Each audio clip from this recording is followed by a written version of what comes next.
give you a little bit of a context to the aging population in Ghana. So older adult population in Ghana is rapidly growing, with a percentage of individuals aged 60 years and above expected to increase from 7.2% in 2020 to approximately 10.5% by 2030. This demographic shift brings about significant challenges as older adults often face multiple chronic conditions, which we call multimorbidity, which is the coexistence of two or more chronic conditions in an individual. This phenomenon is increasingly common among older adults and is often accompanied by polypharmacy, or the use of multiple medications. While these medications are essential for managing chronic diseases, they also introduce a significant pill burden, which can negatively affect the medication adherence and ultimately the health and quality of life of older adults in Ghana. Recognizing the global population aging, the UN member states have embraced a 10-year global action plan to ensure that all older persons can live long and healthy lives in a model that the UN calls the UN Decade of Healthy Aging, stretching from 2021 to 2030.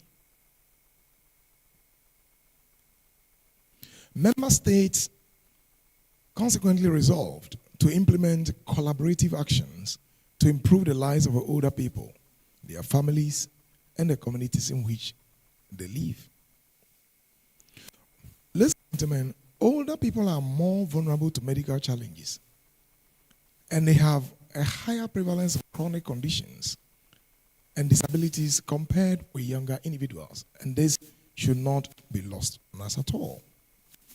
Additionally, many older individuals with two or more simultaneous long-term health conditions, which we call here in our study multimorbidity. These long-term conditions range from physical to psychosocial challenges, such as cardiometabolic disorders, musculoskeletal diseases, and mental health challenges, including depression, anxiety, substance use disorder, and even sometimes suicidal behaviors. Consequently, these older individuals often require multiple and complex medications and other treatments to manage their multi-morbid health issues. This leads to a significant pill burden where several medications are taken multiple times, which could be overwhelming and therefore result in wrong dosing, missed doses, and poor treatment adherence. With multiple morbidities, the medications are administered for different conditions. The medications administered for different conditions may have distinct dose regimens. The frustration associated with managing multiple medications, including cognitive decline and physical limitations, could also negatively affect the mental health and healthy aging of these older persons. The negative physical and mental health impact of the burden on older patients with multi-morbidity often lead to high health costs for both patients and the healthcare system due to poor medication prescribing, increased hospitalization, and more frequent outpatient visit. The gap we discovered in all of this was that in the context of Ghana, where the healthcare system is already strained, addressing the challenges of multimorbidity among the older population requires a comprehensive policy response. Multimorbidity is associated with adverse health outcomes, elevated mortality rate and greater consumption of healthcare services in individuals with both physical and mental health disorders. And I was just checking to see, for example, the cost. In fact, some studies, Brahma and et al., have indicated that multimorbidity is a significant public health challenge among older populations in Ghana. And they have reported, together with others, that the prevalence of multimorbidity in Ghana ranges from 55% to 98% among older adults. So we are talking about something that is very, very serious.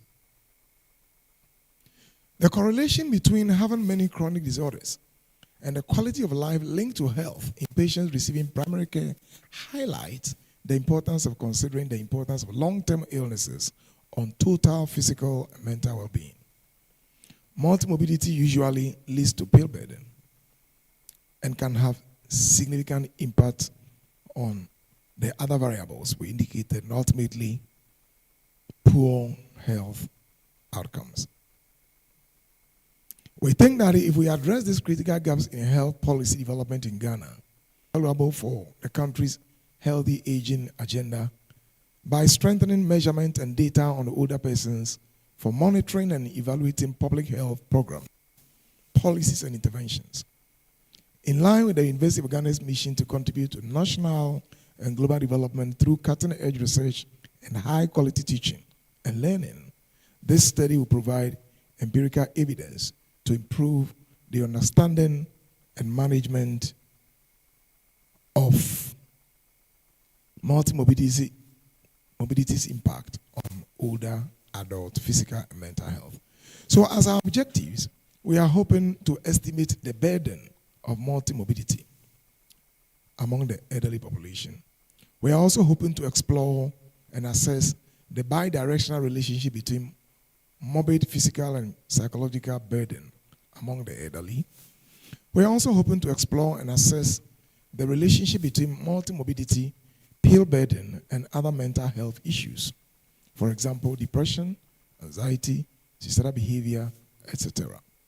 We also want to explore and assess the complex relationship between multimorbidity, pill burden, and medication adherence, and assess, finally, the impact of multimorbidity, pill burden, and medication adherence on healthy aging.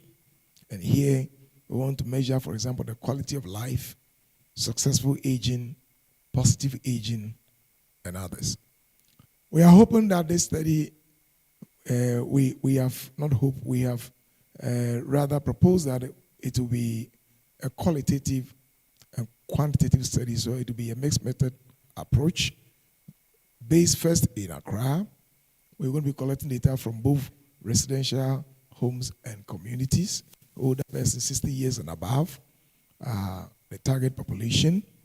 We also are interested in, for example, reaching out to key stakeholders and policy actors around aging.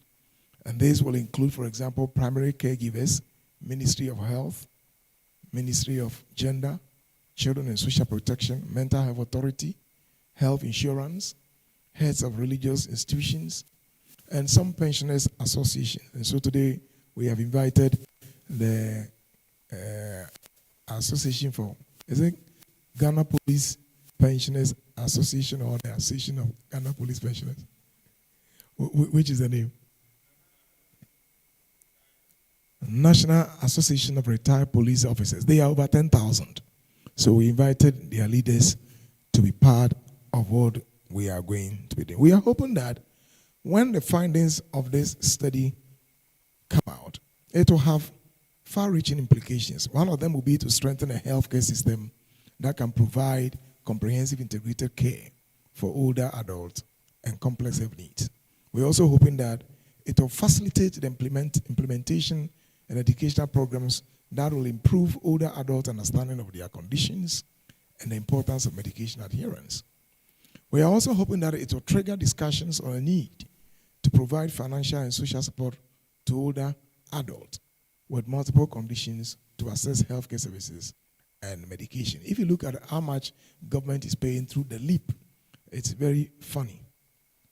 We are also hoping that this will guide the design and implementation of healthy aging programs and policies for older Ghanaians. For example, we hope to develop training manuals for guiding caregiving for older persons who are living with multiple conditions. So in conclusion, the rapid aging of the Ghanaian population, coupled with a high prevalence of multimorbidity and pill burden, poses significant challenges for promoting healthy aging in the country.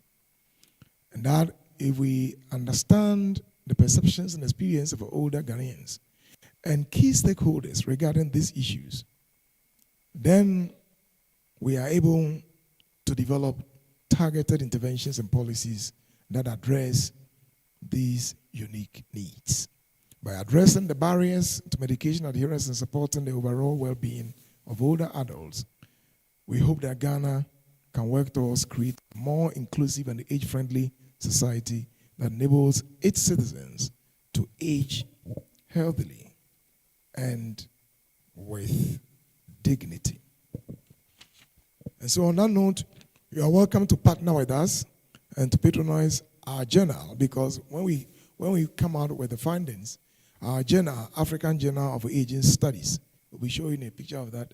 We will publish the papers, some of the papers in that journal. And so be looking forward to that. Before I said, let me bring the team members forward for you to know the team members. Myself, I'm here as the lead for the project. Professor Irene M. Kretchy is the Dean of School of Pharmacy, is one of the members of the project. Dr. Delali A. Dovie, a Senior Research Fellow, Center for Aging Studies, is also a member of the project. Why are you so far? Dr. Priscilla Atefa is a Senior Lecturer, School of Nursing and Midwifery, is also a member of the project. And finally, Dr. Adwoa O. Kwakuye is also a lecturer, School of Pharmacy, is also a member of the project. The project hopes to provide opportunities to at least 2 or 3 PhD students to use the data to complete their project. The center now has 12 PhD students, and at least for now, 2 of them have shown interest in the project. Ms. Eunice Pamfor-Queno, shall we see you? And then Ms. Priscilla Osebonsu, shall we also see you? And so the PhD students here, we still have 1 slot for anybody who is still. We also hope that 2 MPhil students, those of you who are MPhil students, you cannot because your time is gone. We are hoping that those who are coming will also come on the project. So this is, we're hoping to be a project that is going to give us the crystallization of the vision of the founding director, which is that aging studies is a multidisciplinary study. And so we have psychologists, we have sociologists. Dr. Dovie is a sociologist, and then I'm a psychologist. We have a social pharmacist, Professor Kretchy, who is also a clinician. And then we have a nurse. And Atifa, what's your background? The pharmacy. Geriatric nursing. And so we have assembled a very interesting team together to be able to do justice to this project. Thank you very much for coming around, and we'll treat you to 1 or 2 presentations to see what is going to come out and how the program will roll out. I intentionally invited the government, Deputy Government Statistician, Dr. Faustina. She doesn't want to mention it. Please put your hands together for this lady. She's very interested in aging, and I once invited her to come over to the center to, and Doc, I'm so proud. Prof. Matekole, please give her a hand for yes. Yes. No. We want our eminent professor to give you a hand. No, he will come and give you a hand. The reason is that, yes, give wonderful. And the reason why I want Prof to give her a hand is that, she's so committed to aging.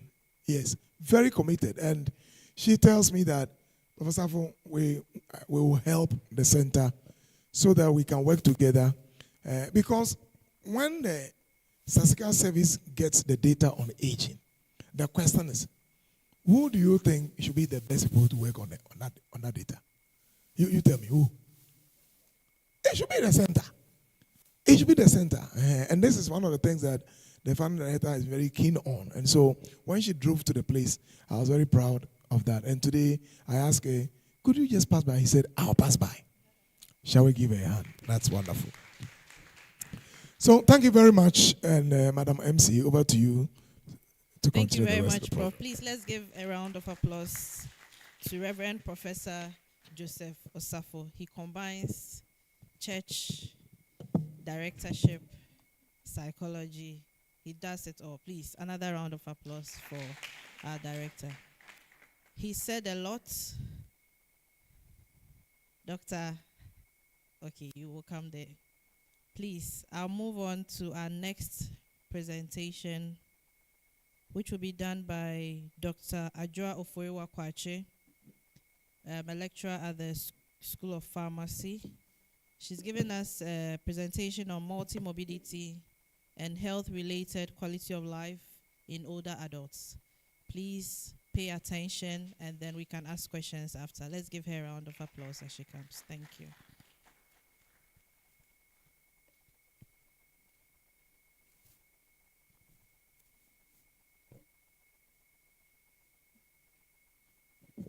Good morning, everyone. Morning. My name is Dr. Kretchy. I'm from the School of Pharmacy. So I'm just going to give an overview of multimorbidity and health-related quality of life in older adults. So with my outline, we'll start from navigating aging in Ghana, then we end with a conclusion.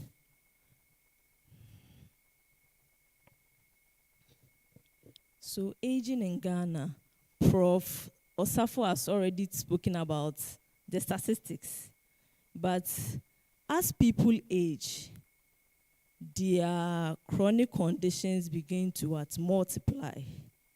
So aging is one of the significant, multimorbidity is one of the significant healthcare challenges that are associated with aging. And in Ghana, there have been so many works done on it, and it has been found out that a lot of our elderly patients or older adults have multimorbidities. So it's very essential that we'll be able to do a research in such area. And also, we realize that the multimorbidity is linked to their health-related quality of life. So through this presentation, we are going to explore the critical intersection of multimorbidity and health-related quality of life in order to help our older adults to age healthily. Okay. So I'll start with a case study. So you look at this man, an old man, Mr. KM. So this is a typical case that I had during one of my researches. So Mr. KM, he's a retired teacher, and he's a widower and lives with a daughter. Medical history, he has hypertension for the past 15 years, diabetes for the past 10 years. Then due to the loss of the wife, he's depressed. So he has depression. And recently, he was diagnosed of having chronic kidney disease. And now he's also having some persistent pain in the knee. That is due to the osteoarthritis. Then Mr. KM comes to the hospital and is complaining about all those things, that now the knee is restricting him. He having so much pain in the knee is now restricting him from even doing his normal activities. And normally he feels very tired and occasionally dizzy. And sometimes he says that he doesn't want to stay home alone because he's afraid. Because he's being limited, he can't work and do all those things. If no one is at home, he gets he's anxious. He becomes anxious. Then he also sits down and thinks that now he's becoming a burden on the daughter, because the daughter has to go to work. Now the daughter has to bring him to the hospital, take care of his daily medications. And sometimes he's stressing his daughter. So it's worrying him. And he's somebody who loves going to church. But because of all these conditions, now he has lost the joy of even going for church activities, because he can't walk and he's always tired. And also he loves community gatherings, like maybe there is a festival, they are gathered and he wanted to be part, so that he can't be part. So you realize that with this case, Mr. KM has a lot of multimorbid conditions. Apart from the conditions, there is another aspect, that is the health-related quality of life. He's not happy. You realize that he's not able to do all that he has to do. So because of that, he is depressed. Sometimes he is moody. And he doesn't have the joy. He's 72 years. He should be enjoying his life. But because of all these conditions, he's not having that joy, that peace. So from this case study, now we want to understand what multimorbidity is. So Prof. Osafo have already explained what multimorbidity is. So when a person has 2 or more chronic diseases, it means that the person has what? A multimorbid condition. 2 or more chronic conditions. Studies have shown that more than 50% of adults who are 65 years and above have this multimorbid condition. In Ghana here, 3 in every 5 older adults live with multimorbidity. So it means that this is a subject that we need to delve much into, because we have 3 in every 5 people. That is on a higher side. So what are some of the, so Marta have already explained, so this is just an example. So somebody can have hypertension, diabetes, arthritis, depression, all together. So you say the person has a, so if the person has even hypertension, diabetes, the person has multimorbidity. If the person has hypertension, diabetes, arthritis, multimorbidity. So far as it's what? 2 or more. So what are some of the key risk factors? Age, unhealthy lifestyles, poor access to care, and socio-economic what? Disparities. But you know that with these risk factors, up for age is not a modifier. You cannot change it. It's something that there is nothing you can do about it. That is why we need to find out ways to help these older adults, because everyone here will one day age. So we need to look into that. So now we want to understand what the health-related quality of life is. So with the health-related quality of life, is WHO, which first brought about a definition.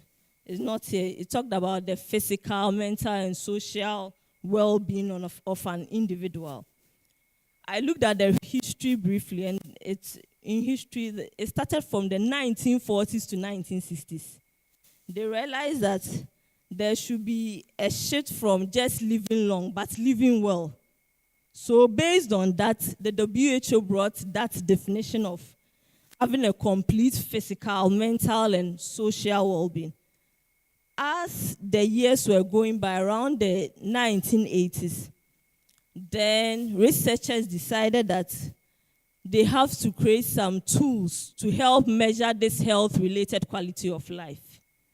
So the tools are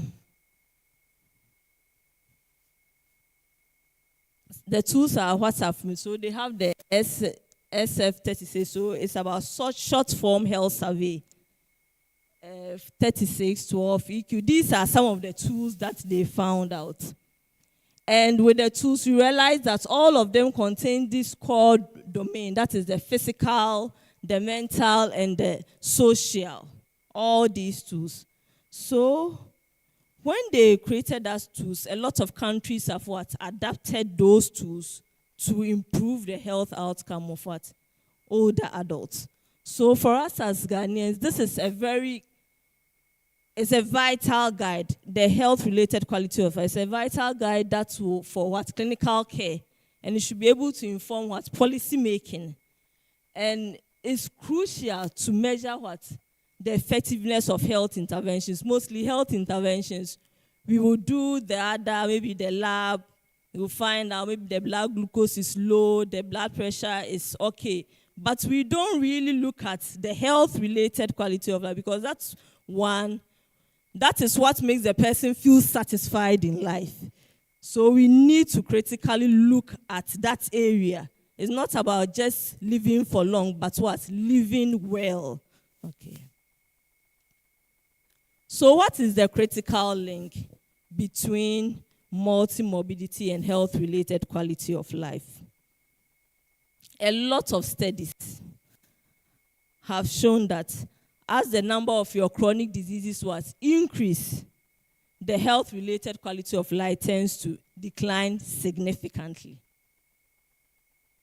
So I have done a flow chart.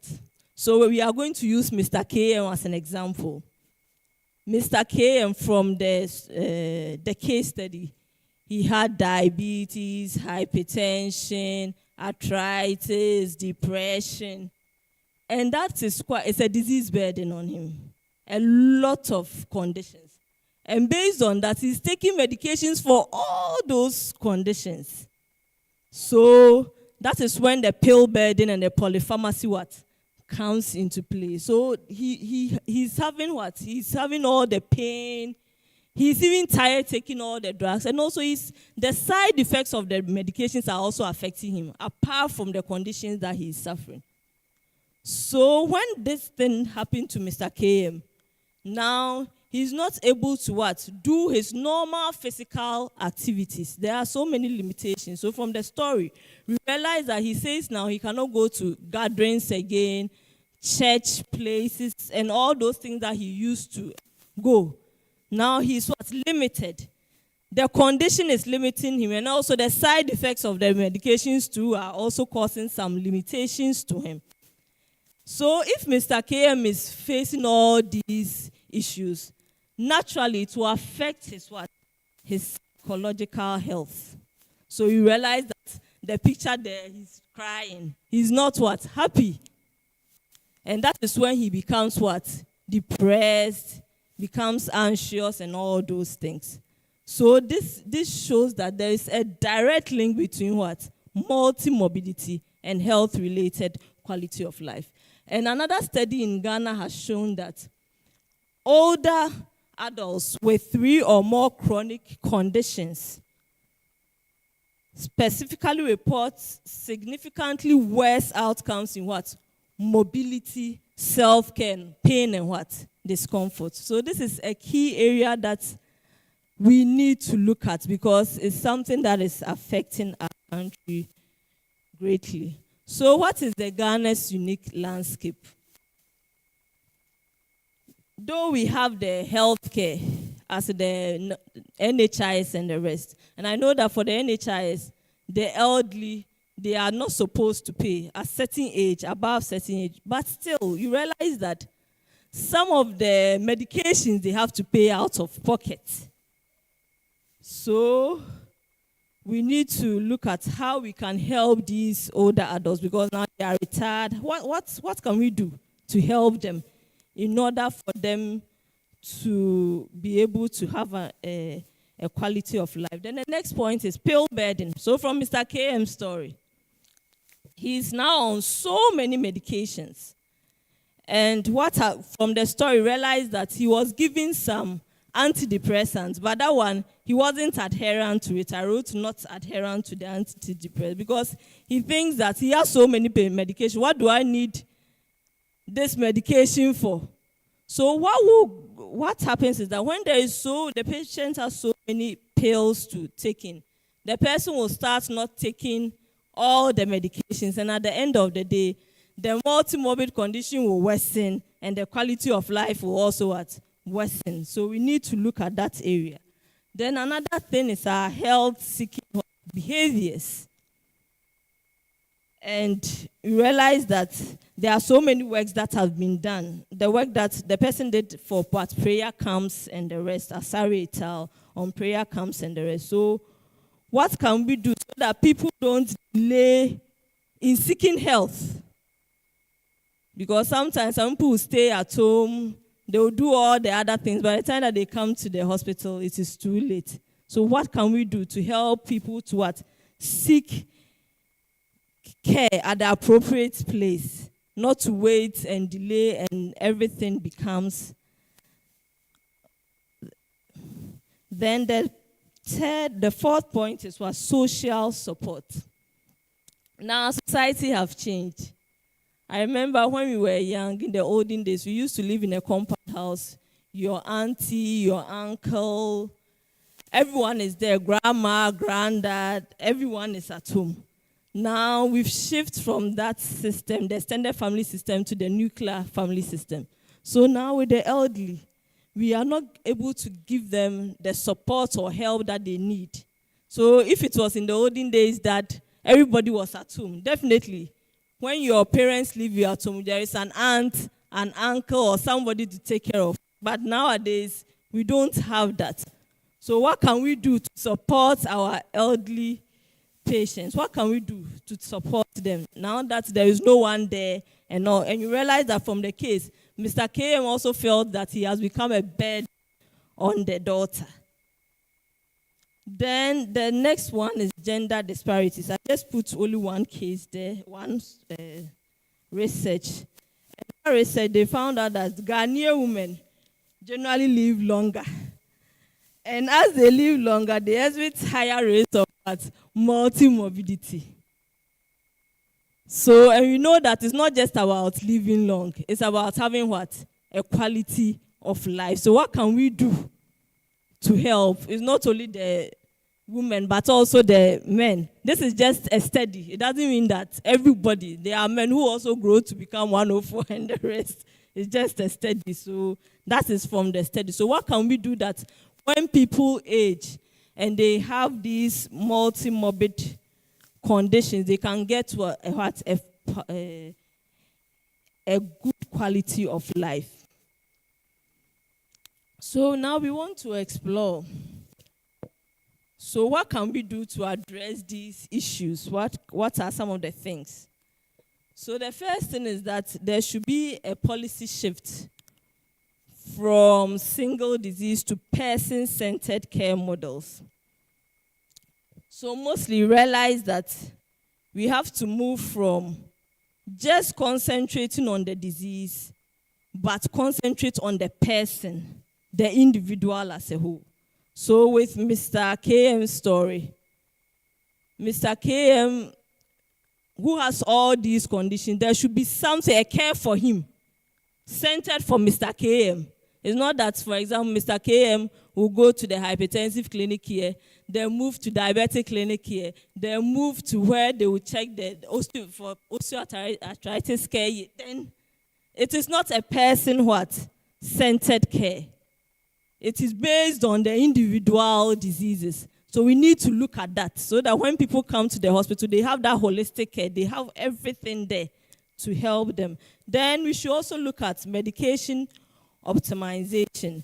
So in doing that, there should be a way of reviewing their medications and also deprescribing some unnecessary medication. So if we have that person-centered care, the person is getting the care at one end and is concentrated on the individual, what will happen is that we're able to review all the medications, not that person have medication from different sources.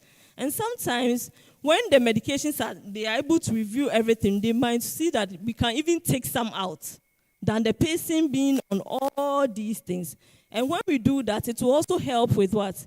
Patients adhering to their medications. So we'll be able to take out the ones that they don't need, and they will be given what they actually need to be healthy. Then again, we need to empower our elderly people. They have to be able to have knowledge about their conditions. We need to educate them. What can we do to bring about some education leaflet tools, so that they are knowledgeable about their own conditions? It also helps. So when you go to the hospital, those who know much, they are empowered. They're able to tell you that this medication that you are giving me, I don't think I need that because I have that, because they've been empowered. So we can bring about certain tools, educational leaflets and the rest, to educate them so that they become empowered and understand their own conditions and how to manage them. Then last but not the least is our community-based care. There should be a way of community-based interventions to support these older adults. So maybe there should be some interventions that we can do to just support them. So sometimes some of the conditions, they have a group association, they come together, they discuss, they see each other. All these things, it encourages them that they are going to be fine. So we should have that community support groups and all those things for them to join and the rest. In conclusion, multimorbidity is a prevalent and significant challenge among our older Ghanaians, and it's an impact on their health-related quality of life. Effective interventions must be holistic in order to help them. And also, our collective aim is to ensure that older adults in Ghana not only live longer lives, but also enjoy a significantly better quality of life. I have some references. Thank you.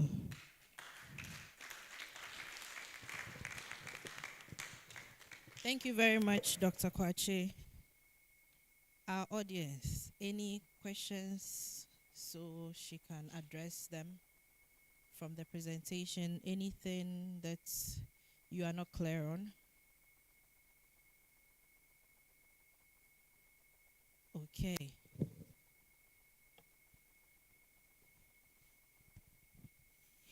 Thank you, Doc, for the presentation. I had wanted you to throw a little more light on where you talk about reviewing their medication. For instance, the person has many issues, hypertensive and others, and different medication for all of them. How are you hoping that that medication be reviewed? Because one of the things that you also did allude to was the fact that they will have to take different medications for all of them, and that becomes a burden on them. So if you are reviewing it, it's going to be to their benefit. The lesser the medication, then maybe the happier they will be taking it. So what do you hope to be done? So in medication review, some of the medications, they have dual effects. So maybe the person has diabetes, but that medication for hypertension can also help lower the blood sugar. So when you review in that order, it helps take out the medications that maybe you would have had different ones for all the conditions. But in review, you find out that with this medication, when we give that, it sorts this one out, so the other one out. So that's what I mean by the medication review. But if they take medication from different sources and we don't review it, sometimes what happens is that they might be taking some medication for the same condition. So, for example, there are medications that they have paracetamol inside. There is para. The combination, the single dose, there is para. But the person will go to the other place that I have knee pain. but there is a medication that there is already paracetamol inside, so there will be no need to prescribe the paracetamol for the individual. So as you review, it helps. That's why we need a person-centered care. It will be at one side, not different areas. A person-centered care. We review all his medication, get to know which one will help, which one doesn't. Because sometimes if the medications are too many, our older adults, sometimes they take some of them out because it's too many. One person taking like 10 medications. So we just pick and choose the ones that he thinks he's okay with, and we are not helping the client. So it's better to review it. Then based on that, you can get the right medications for them. Okay. Thank you. Any other? Okay. Okay. Let our mommy ask first. You are young, I'll come to you.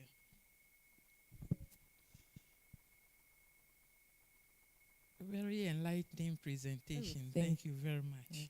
And in the case study, I was wondering whether you also considered first of all, the educational level of the individuals concerned. And again, the financial burden on the individuals. Maybe Mr. KM might be self-sufficient. So the burden on the family, financial burden on the family wouldn't be that much. Mm-hmm. Maybe Mr. KM is not well endowed. The family itself has challenges. I don't know whether the case study considered that. Yes. Then again, I don't know, I will speak the lame person's language. For instance, now we have different brands of the same medication. Sometimes the individual goes to the hospital, there's prescription, he or she has some leftover of the old medication. Then she goes to buy, she's given another brand. That's why I'm looking at the educational and how they even understand. So she comes back, I have a leftover of the old medication, I have a new one, and now takes the same medication, double of the same. I don't know whether the case study considered all these things. So this is what I want to. Thank you. Thank you very much.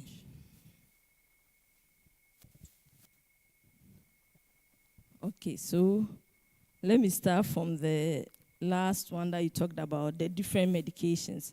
So this case is just I just showed a little portion of it. So we took the social demo. So he's a retired teacher, so he's an educated man. And also the financial, sometimes we had a range for maybe the amount of money that he uses for his medications. There was something like that. But for Mr. KM's son, it's the doctor who is taking care of him. So he himself now, he doesn't really have money, but it's the doctor that is taking care of him. So there is those aspects of that part of the case. Yes, so it's very, very important to look at the educational levels and the financials. Again, with what you were talking about, the different medications. So it comes in the review. That is why we are talking about we having a person-centered care. This normally happens. You realize that, and with our older adults, most of them, when the box even change, they don't like the medication. Even if it's the same medication, they don't like it. So sometimes they go to the hospital. Let me give an example, like we give medication M to them. I don't want to mention any medication M to them. But he knows then the box of medication M changes. Then she goes and buys it at another place because he thinks that medication, the one that they've given him, here is not. Then sometimes they even forget and they'll be taking the two together. So that's why the medication review is very, very important. Sometimes you might think the person has a lot of medications, but actually it's because medication. So that's what his review comes in. It's very, very critical that their medications are reviewed. Mommy, please, have I answered your question? Thank you. Okay, thank you very much, Dr. Kretchy. So my name is Michael Samwako, a pharmacist. I wanted to know what are the possible interventions for our elderly patients who resort to herbal preparations. Because, for instance, with the medication review you mentioned, if an elderly patient comes to the hospital with his or her medications, they normally ignore or isolate the herbal preparations. So you review the polypharmacy or the medications they are taking, and you might miss out the herbal preparations they take, which in most cases have deteriorating effect to their multimorbidity. Thank you. Thank you for your question. So now with Ghana Health Service, they have a place for those who like traditional medicine. So those who do herbal medicine at KNUST, they have been employed there. So at some of the health, it's not only about the orthodox. So there are people that they will tell you that they want the traditional medicine. So for their review, they will do it there at the place there where the herbal medicine people are. So it's not everybody that's at the hospital it's not everybody who take the orthodox medicine. So if there is a combination of orthodox and the herbal, what will happen is that's what the person-centered care comes in. All these people are there. So we have to review it and look at the active ingredients in the herbal. If it's the same active ingredients in the orthodox, then we need to take some out. So that's what the medication review comes in. So if the person have all the herbals and the orthodox, and the person is at one clinic and we are reviewing, we'll be able to take care of such a client. So now with Ghana Health Service, there's a place for the other herbal medicines and the rest if you don't like the orthodox. It's concerning the medication. Somewhere also went to the hospital and was advised that we can take the orthodox one maybe 1 hour after they take the traditional. That's what I wanted to know. So I don't know the medications, and most of the medications, even with the orthodox, they can interact. So even with the orthodox, we can tell you that wait 2 hours before you take this other medication. So it all depends on the active ingredient. So I don't know the medications that you are talking about. Maybe the orthodox and the traditional medicines will interact. So you wait for 1 hour before. So it might, I don't know the medication, so I cannot speak to it that is right or what is wrong. But it depends on the active ingredients, whether they are interact. And sometimes interact with food and other things. So we need to space it out and all those things. So it depends on the medications that you are being given. So good morning. Good morning. So thank you very much for the presentation. Mine is not necessarily a question, but I also want to make some contribution Thank to you. it. So I'm coming from the Ministry of Health, and that is why. So generally, I think the presentation that you have done is super. Maybe I'm not sure whether we have any of the traditional and alternative medicine practitioners here. But maybe into the future, such engagement, the stakeholders are very, very important. So when he asked the question, for me it was good. And then the pharmacist also talked about it. I think generally the way we are developing our traditional medicine, typically the herbal medication in the country, in terms of the attention, it's a little bit poor. But the ministry has prioritized it. So currently we have a traditional alternative medicine directorate in the ministry, actually headed by a pharmacist. Then the Traditional Alternative Medicine Practice Council, which is supposed to regulate the facility, the practice, and the practitioners. So it's also there. The only challenge is that, traditional alternative medicine goes beyond the herbal medication, even the spiritual one. So when you talked about the social, cultural related issues, people may go for prayers, and it's also not an orthodox one. And it's difficult to scientifically prove all these ones. But there's a council that is currently, I would say, focusing on that aspect of it. So that partnership usually is also a little bit of a challenge. So when you talked about the integration, the ministry is promoting integration of traditional alternative medicine into the orthodox facilities. I mean, on the other hand, there are also traditional facilities that have also integrated the orthodox medicine. And by this, I mean, you go to a hospital, whether public or private, and then you opt for that service. Of course, laboratory and other diagnostics will be done by the orthodox system. And then when the prescription is supposed to be given, that is when they can choose. So when you talk about medication review, it is also very important. This means that for the orthodox practitioners, it is very important to work closely with the traditional. I mean, by and large, I'm an orthodox practitioner. When a patient comes and mentions that I'm swallowing this, then, we become very, very aggressive on them. For which reason, they will not tell you. And like you rightly said, some of the active ingredients in these medications are doing the same thing. So definitely it's going to be an overdose. Why would we not work together?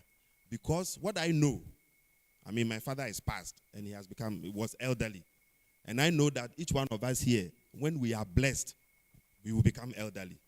So I'm happy that attention is shifting towards that direction so that when we put mechanisms in place, we go and meet it at the right time when we are well prepared. You see, towards the end of life, especially in the elderly, when you come to the hospital, and some of these chronic conditions we talked about, we get to the point where orthodox medicine is not able to do anything. I tell you, we resort to anything. My father was 84. He ultimately became blind. He had some other conditions. And towards the end, I'm a doctor. There was nothing else we could do. But if my mother hears that they say there's this man, we have to go and try. Because he could not, he was a lecturer, so he couldn't accept not being able to see. And you talked about all these other psychological, it's difficult, you can't accept it. So if we don't work together, that is where the difficulty is. There's a certain man here you can do. Say, ask me, I say, we should go and try. Because we can't do anything about it. You see, and you find doctors, professors, pharmacists, towards the end of life, the sort of things they try, you will be very, very surprised. But that is also to say that we want to live. We don't want to die. So the quality of life, as you spoke about, is something which is very important. So finally, I also want to talk about the spectrum.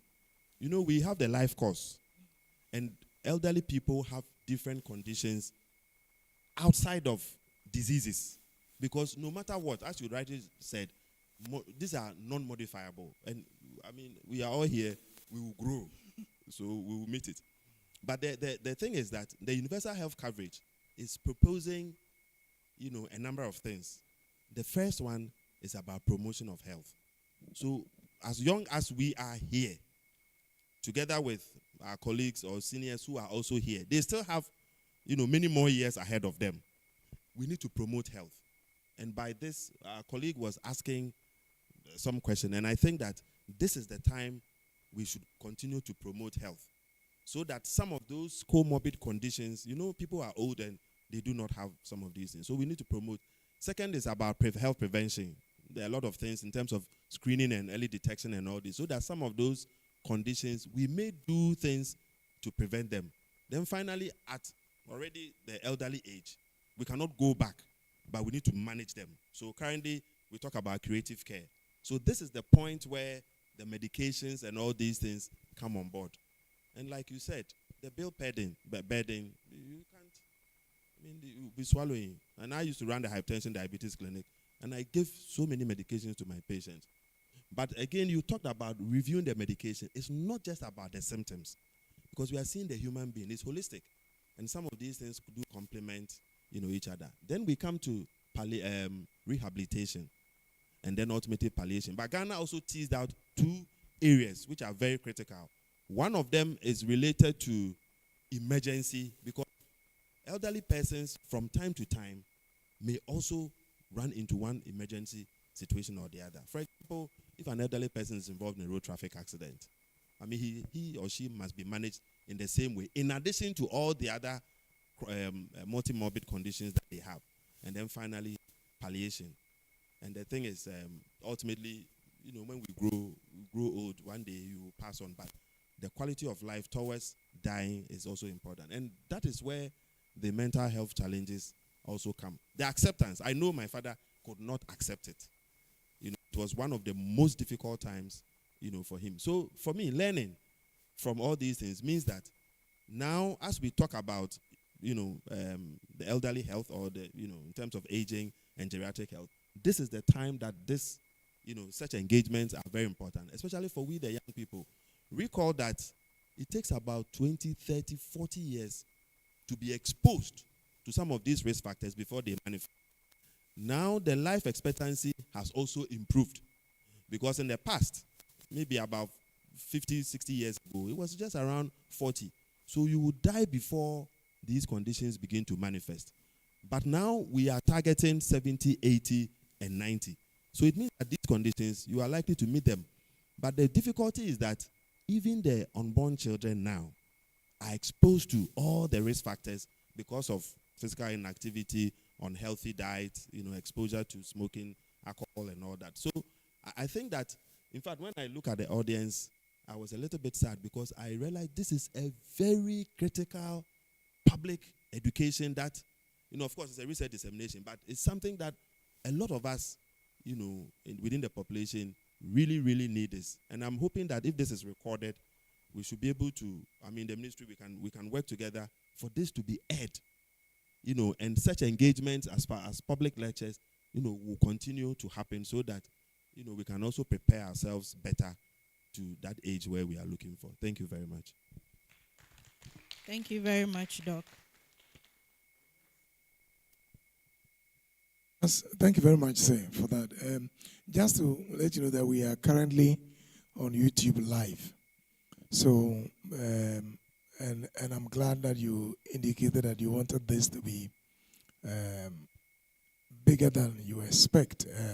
We're launching the project, and so we haven't taken data yet. What we're doing is to glean through what is happening, some of the studies, like a systematic review, sort of. We have 2 more or 3 seminars ahead. One will be after we have taken the data. The first part, we'll do a dissemination. We will get to you to bring us more people from your end. And then we'll do a second one and then a third one. Yes. And so all of you can, please, like, if you can you let them project the site so you can share the link with your colleagues wherever they are, because there will be another presentation that is also very, very educative. Thank you.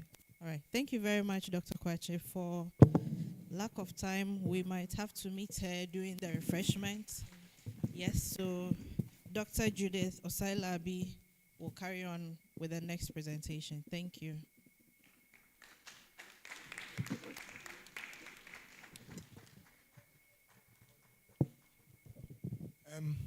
Please, our seniors, just because you have senior colleagues here, when you step out here, there's a washroom.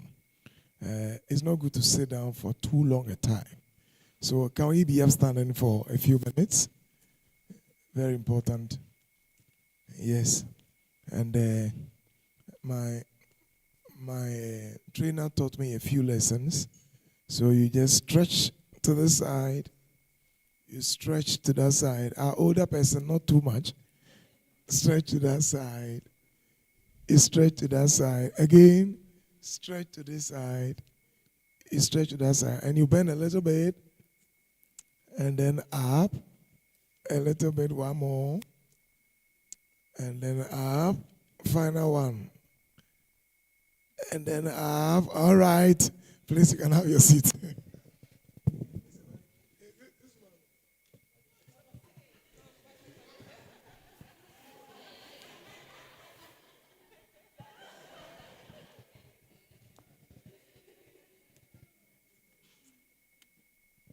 All right.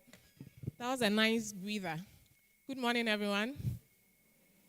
And thank you for being here with us. So I am going to zoom in a little bit more on medication adherence among older adults in Ghana and how we can enhance this as part of the larger project goals going forward. So basically, I'll be looking at a brief overview of medication adherence, which I'm sure has come up already. So if I do skip some of my content, permit me because I'm mindful of the fact that some of my content may have showed up in the previous presentation. So what about medication adherence intervention for older adults? What has been done so far out there?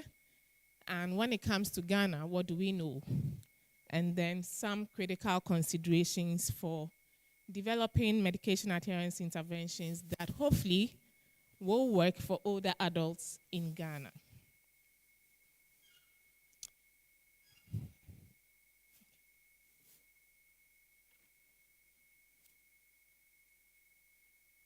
All right, so that's me there with my mom and my dad. So as you can see, I have 2 older adults in my house. And so I can relate with some of the challenges when it comes to, supporting them to adhere to medications. I just wanted to show this briefly, just for you to know that on the ground, we understand, what it takes to adhere to so many medications in a day, from morning till evening. Yeah. So my name is Judith Osanilabi. I'm a health psychologist, and I am with the West African Genetic Medicine Center. So if you are wondering what I'm doing here from a genetics center, maybe let me just take you back a bit. I have worked in the area of medication adherence solutions for people with chronic conditions for a number of years back in the UK. And even there where, patient-centered care was something that at the time, they were really mindful of. There were a lot of challenges. And so my whole team of health psychologists, our work was to develop interventions that would help our populations that we work with to better adhere to the medications. I remember one of the medications or products we worked on was a patch for adults, older adults with Alzheimer's disease. And when we did the study, after we had brought in our psychological interventions and all that to find out whether the interventions were really helpful, we noticed that there was an association between challenges with swallowing and adherence to the patch. So we were wondering, this is a patch to fix at your back to help with memory. Where is the link coming from with swallowing? Hopefully, we just had to pray they were not swallowing the patches. So it's more complicated than you think, and therefore the need to delve into this area among our older adults.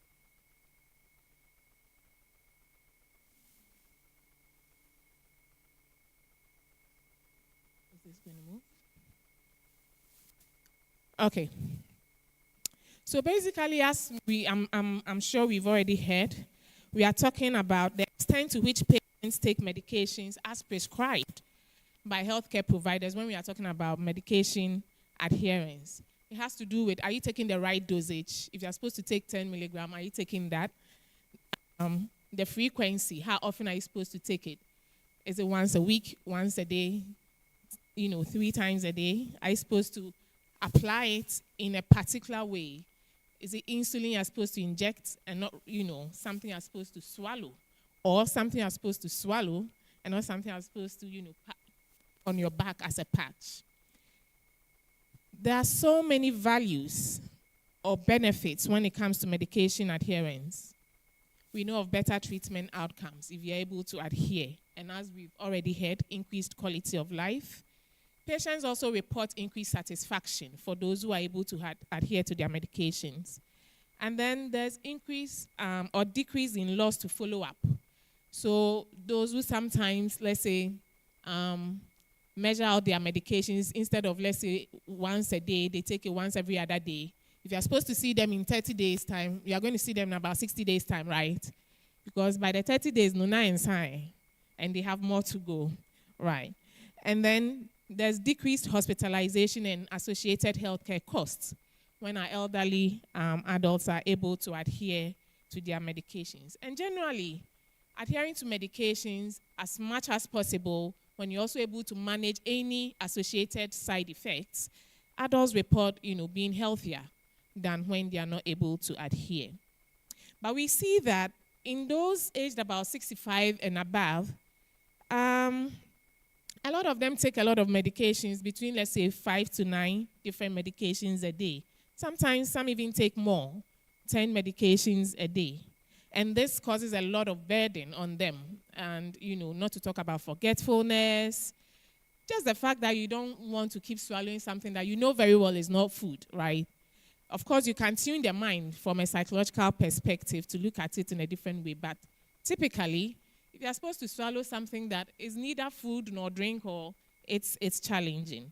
And so we can understand that.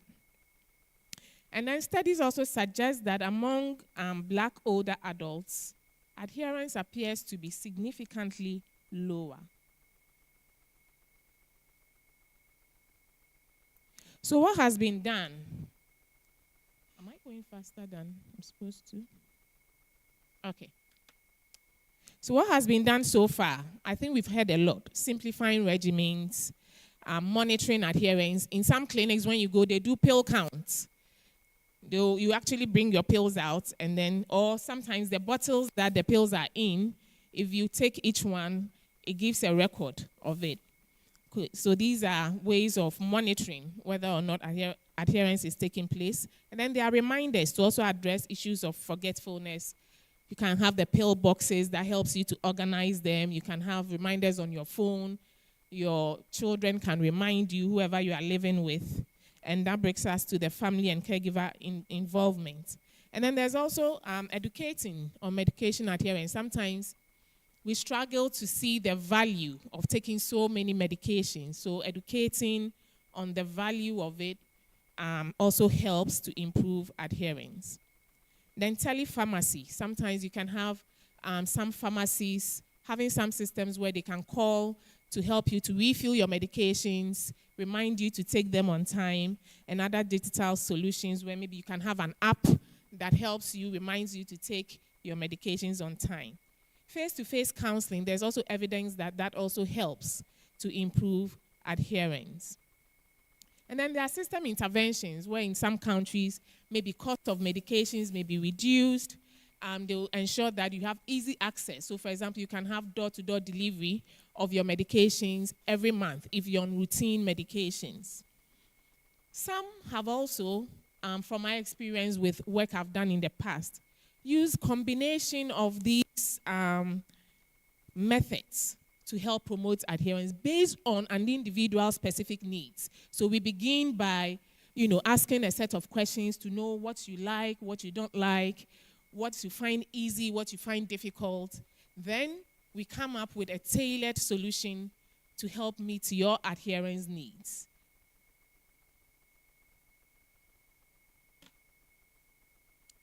But what do we see in Ghana? I think one key study by Prof. Kretchy among men with hypertension in Ghana, and also a few studies that have been done, suggest that there are varying adherence rates in Ghana. It's difficult to say that the prevalence of adherence among older adults in Ghana is this, X or Y, because the few studies out there report different rates. We also see that among the studies done so far, adherence seems to be lower the more an individual ages. And it's quite understandable because as you age, there's frailty. If you have to, let's say, inject a particular medication like insulin, if you have arthritis, you may have challenges doing that. So the older you are, the lower adherence we are observing. We've also seen that there's high self-medication, and as we talked about, the traditional and herbal medicines and their potential to interact with the orthodox medicines. Number of medications taken also does influence adherence levels in Ghana. Then we have the beliefs, which we cannot take out. Dr. Isiedu shared. If you believe that as a whole human being, you have your body, you have your mind, you have your spirit and soul, if the physical interventions seem not to be, addressing the challenge, you have other beliefs. As someone who believes in God or you having a spiritual aspect to you, you are likely to explore those aspects, and they all come with their own benefits and unique challenges.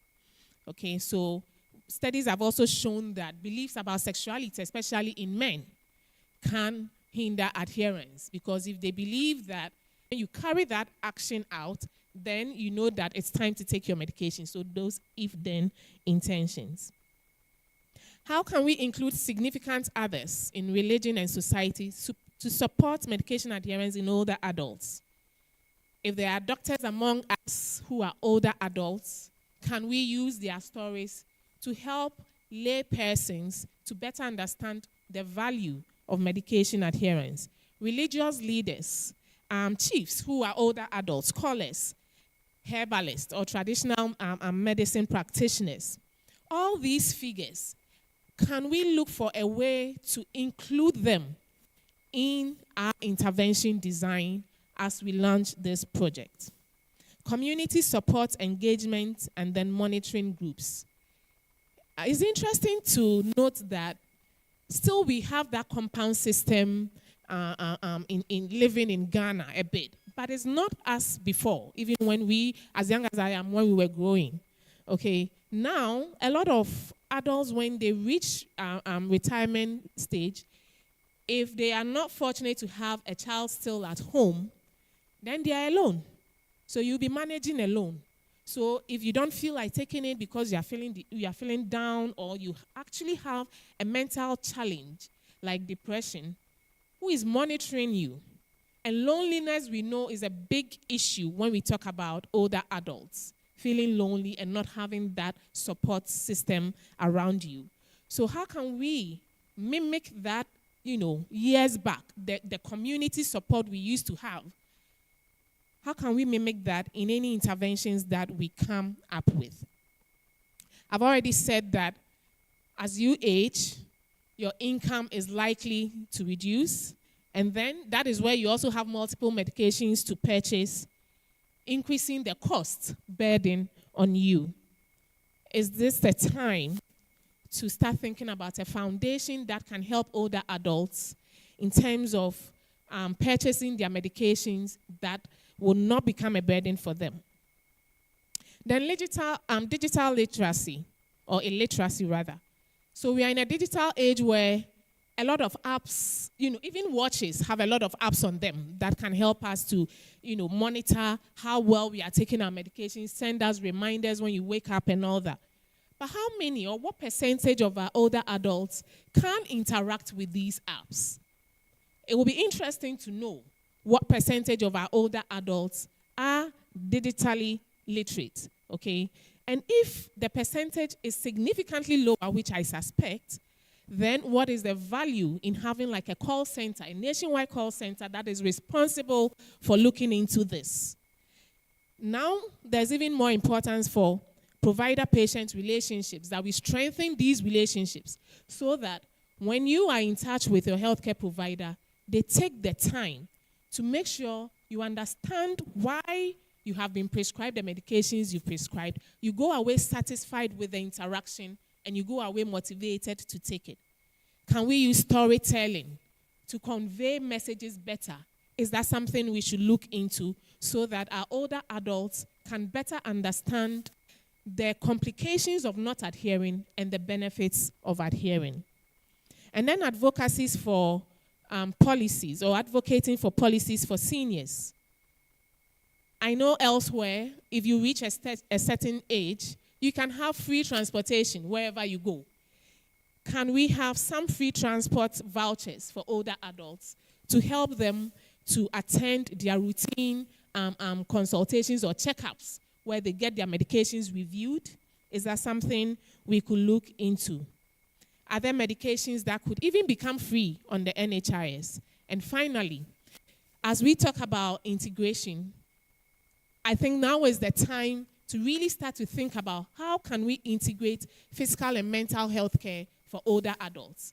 Because if you have to go to, let's say, Accra Psychiatric Hospital to get medications for your depression and all that, and then you have to go to a regular polyclinic for your medications for hypertension, diabetes, and all that, the challenges are a lot. And so, if you weigh, let's just take cost. If you weigh the cost involved, maybe this month you may decide to go and see your doctor regarding your physical conditions. Then the next month or the next appointment, you choose to go to see your doctors for your mental health, conditions. And that would not help. So it's now the time to start thinking critically about how we can integrate care, physical and mental health care for our older adults as a way of helping them better manage their medications and adhere to their medications. Thank you. Thank you, Dr. Sailabi. Any questions? We'll take one or two in the interest of time.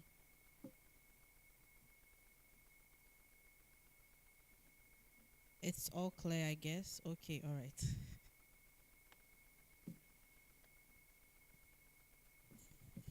Thank you very much, Dr. Osanlabi, for the presentation. Clearly, it is very insightful, and I think that practically many of the suggestions and recommendations are doable. So thank you very much. But I want to say two things. The first one perhaps could be a suggestion to the Center for Aging Studies. Can we begin to look into the possibility of developing, if you like, localized app to support our, elderly when it comes to medication adherence and other things that can help improve their health, Because it become a difficult situation. Many of the apps we have, generally the AI space, the elderly have been cut off. In developing these, programs and features and apps, their views are not included. We don't even think about them at all. And this is not just an African thing, it's a global thing. And interestingly, all the giants, the AI giants, are not in Africa. And out there in the West, they are getting the pressure and they're still not, responding. Because targeting young people and children, you make more money than the elderly. But I believe that with the WHO's document on AI and how to incorporate the views and integrate the life situation of the elderly into that space, we all need to respond. And I believe the way the Center for Aging Studies is charting the path for us as a country, leading this way will also be very interesting. My second point is related to both your presentation and the one by Dr. Oforiwaa. It has to do with storage of these medications that our elderly, are given. We have done one exploratory study on suicidal behaviors among the elderly in Ghana. And one of the means of ending their lives, for some of them, we identified to be overdose of their own medications. Not just that, their grandchildren also have access to these medications. And I like it when you mentioned that perhaps we need to look into the past again, see how we can bring back the communal living, particularly within our household, so that we don't leave our elderly hooked onto apps only, and they are dealing with artificial intelligence. But their grandchildren upon vacation will come home, be with them, help grandpa to take his medication when it's 12 noon or 6 p.m. Now, this young girl also comes from school, broken-hearted. Wants to sleep. It's off. And she's down the lane of suicidal crisis, and she has access to grandpa's medication, and then boom, goes for it. And so that's, I don't know whether you have a suggestion in that space, but it looks like a big issue from my view as a suicide researcher, where you have the elderly when they have been pushed so much to the brink of life, maybe through loneliness and social isolation. And then the grandchildren also come home and they are coming with their own burden emotionally. And then everybody's eyeing the pack of medication in the fridge or somewhere easily accessible. What do we do in terms of storage? Thank you very much. Thank you. And thank you for the suggestion to the center to really look into how we can get our elderly people on board when it comes to the use of AI to make life better. Now, the downside of that, meaning that we also want to promote the communal aspect of it, so we need to have people around, then that brings the challenge of storage and access by those who these medications have not been prescribed for.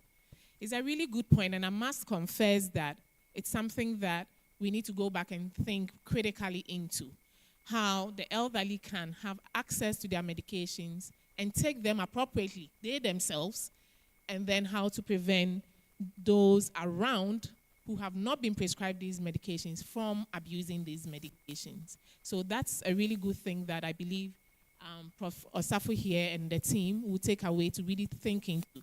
But I think that maybe one thing I can say is where systems are integrated, sometimes some of it may help, even if not directly, indirectly to address some of these challenges, in the sense that an elderly person who has suicidal thoughts or is experiencing, very severe, deep, chronic depression, which we know most often than not, if it's that severe, comes with suicidal thoughts.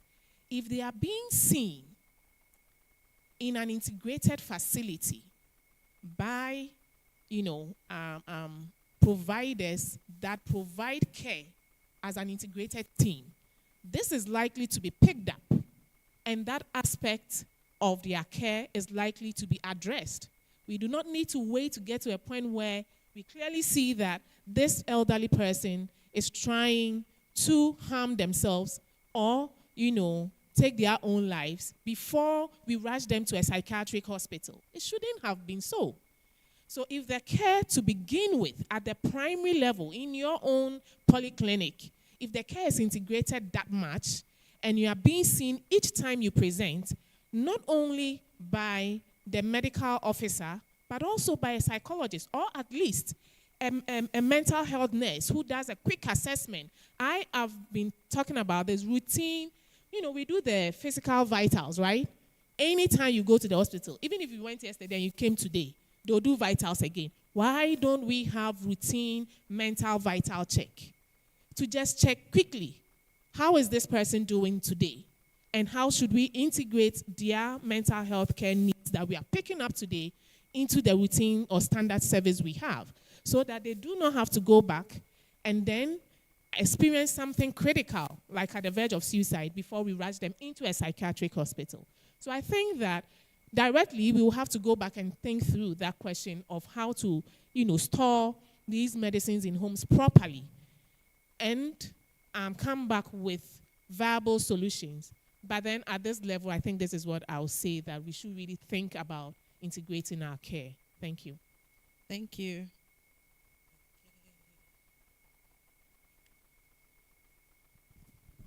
Yeah, so thank you very much, Doctor, for the presentation. So I'm glad we are talking about integration. So we at the Mental Health Authority, we are also looking at integrating mental health services into our primary health care services. But I want to also say that not just integration, but we have to also create facilities that are friendly to older adults, so that when they go, realize that for most of our folks in the communities, they also find these kind of community pharmacy centers as easily accessible centers that they can access services. Why do they do that? Because when they come to the hospital, the long queues, they are older adults. Are we able to prioritize their service when they come to this facility, so that we can see that these are elderly friendly facilities and they prioritize the services that the older folks need to have. Then in our own settings, how can we also position these community pharmacies to also be able to prioritize the needs of our older folks? So when they come there, they're not only providing service, that they can serve as kind of a frontline service to be able to direct them to even other services, places where they can get services. It's very critical that we look at these areas too. So this is what I have to say. Thank you very much. Yeah, I think I'll take that more as contributions than questions, and they are really, really important. Thank you so much. Certainly, we need to prioritize. I don't know about here. Do people still get up when they see an elderly person on a public transport? We don't do that, right? It's rather unfortunate. So I think in other countries, they've indicated portions of the bus where elderly people sit. They don't want issues because they know that the generation now, yeah. So these are all social interventions we need to think about. Can we have dedicated medical officers who take care of elderly people when they come in so that they don't need to sit? Because we know the complications in sitting for long, even medically, right? Blood flow, blood clotting, and all that. And we need to be mindful of these things. But I'm happy Dr. Esiedu is here. So maybe Dr. Esiedu will comment on that. But how do we prioritize our older adults when they come, when they make the efforts and come to us? How do we prioritize their care? I think there was a hand up there. Yes, okay. Thank you. Just to add to the discussion so far, the point from Dr. Ni concerning the medications and suicide, what you notice is that, like Dr. Kwakuye presented, this is a problem that requires holistic intervention. So in as much as we are focusing on pill burden and medication adherence, and we expect and hope that people would be empowered to take their medications, the downside is also there, where the challenges of life can also push them to have suicidal ideations and even use their medications for their suicidal actions. So it's a good point, and we have to look into that as rightly suggested. But just for our information, the Food and Drugs Authority launched the Medications Take Back program, where unwanted medications, expired medications, can just be returned to any community pharmacy in Ghana. And so that's for our information, so that if you notice that somebody is having medications that are just being packed, encourage them to return to the pharmacies for proper disposal. Because if you throw it in your sink also, we know the implications. It can seep into our water bodies and then all the other problems that may be associated with that. The concern again about suicide, it goes just beyond the medications being available to also looking at linking what has already been discussed in trying to see which medications are available. She kept talking about review of medications. Sometimes you can ask your patients to come with every medication you have at home. And that would also guide you, the clinician and the practitioner, to know whether some medications are not necessary. And that brings us to a case in point where Prof. Osafo made us review somebody's medications. Apparently, the person has been taking anti-malarials daily for hypertension, and then rather took his antihypertensive medication en bloc, so 442. And it's a case that he had to bring us on board, and eventually he is fine. I mean, I was surprised to see the person was alive. Thankfully, his vitals and his liver functions and kidney functions came out very well. So these are real case scenarios that are really interlinked to issues of education, as my mom also spoke about. So how well are we educating people to be empowered to know what their conditions are about? Then the suggestion about the community pharmacies. Remember, Prof. Osafo mentioned that the project is wide. We are at the exploratory stages, and it's open to more suggestions. So one of the areas we want to explore is to see how best to use community pharmacies as some forms of interventions as well. So the challenge is thrown back again to the students. Any of you who is interested in taking on that aspect of the project, please feel free, and then come and let's delve deeper to see how best we can support. Thank you. Thank you. And just to add to that, I will add that, there's a hand up, so I'll just add this quickly. When it comes to education, and I'm hoping that as part of this project, it will be something we can explore, family and community education models. We shouldn't just focus on educating the older adults to understand what medications they are taking and why they need to take that. Family members should be involved as well. And even people in our communities that these older adults respect and have some relationship with should generally be educated. So if we're educating a whole family, then other members of the family, Dr.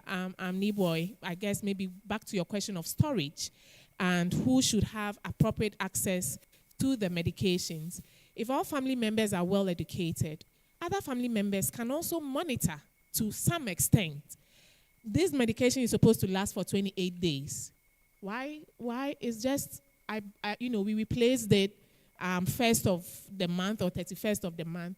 It's not yet end of the month. Why are you left with these number of pills? Where is it going?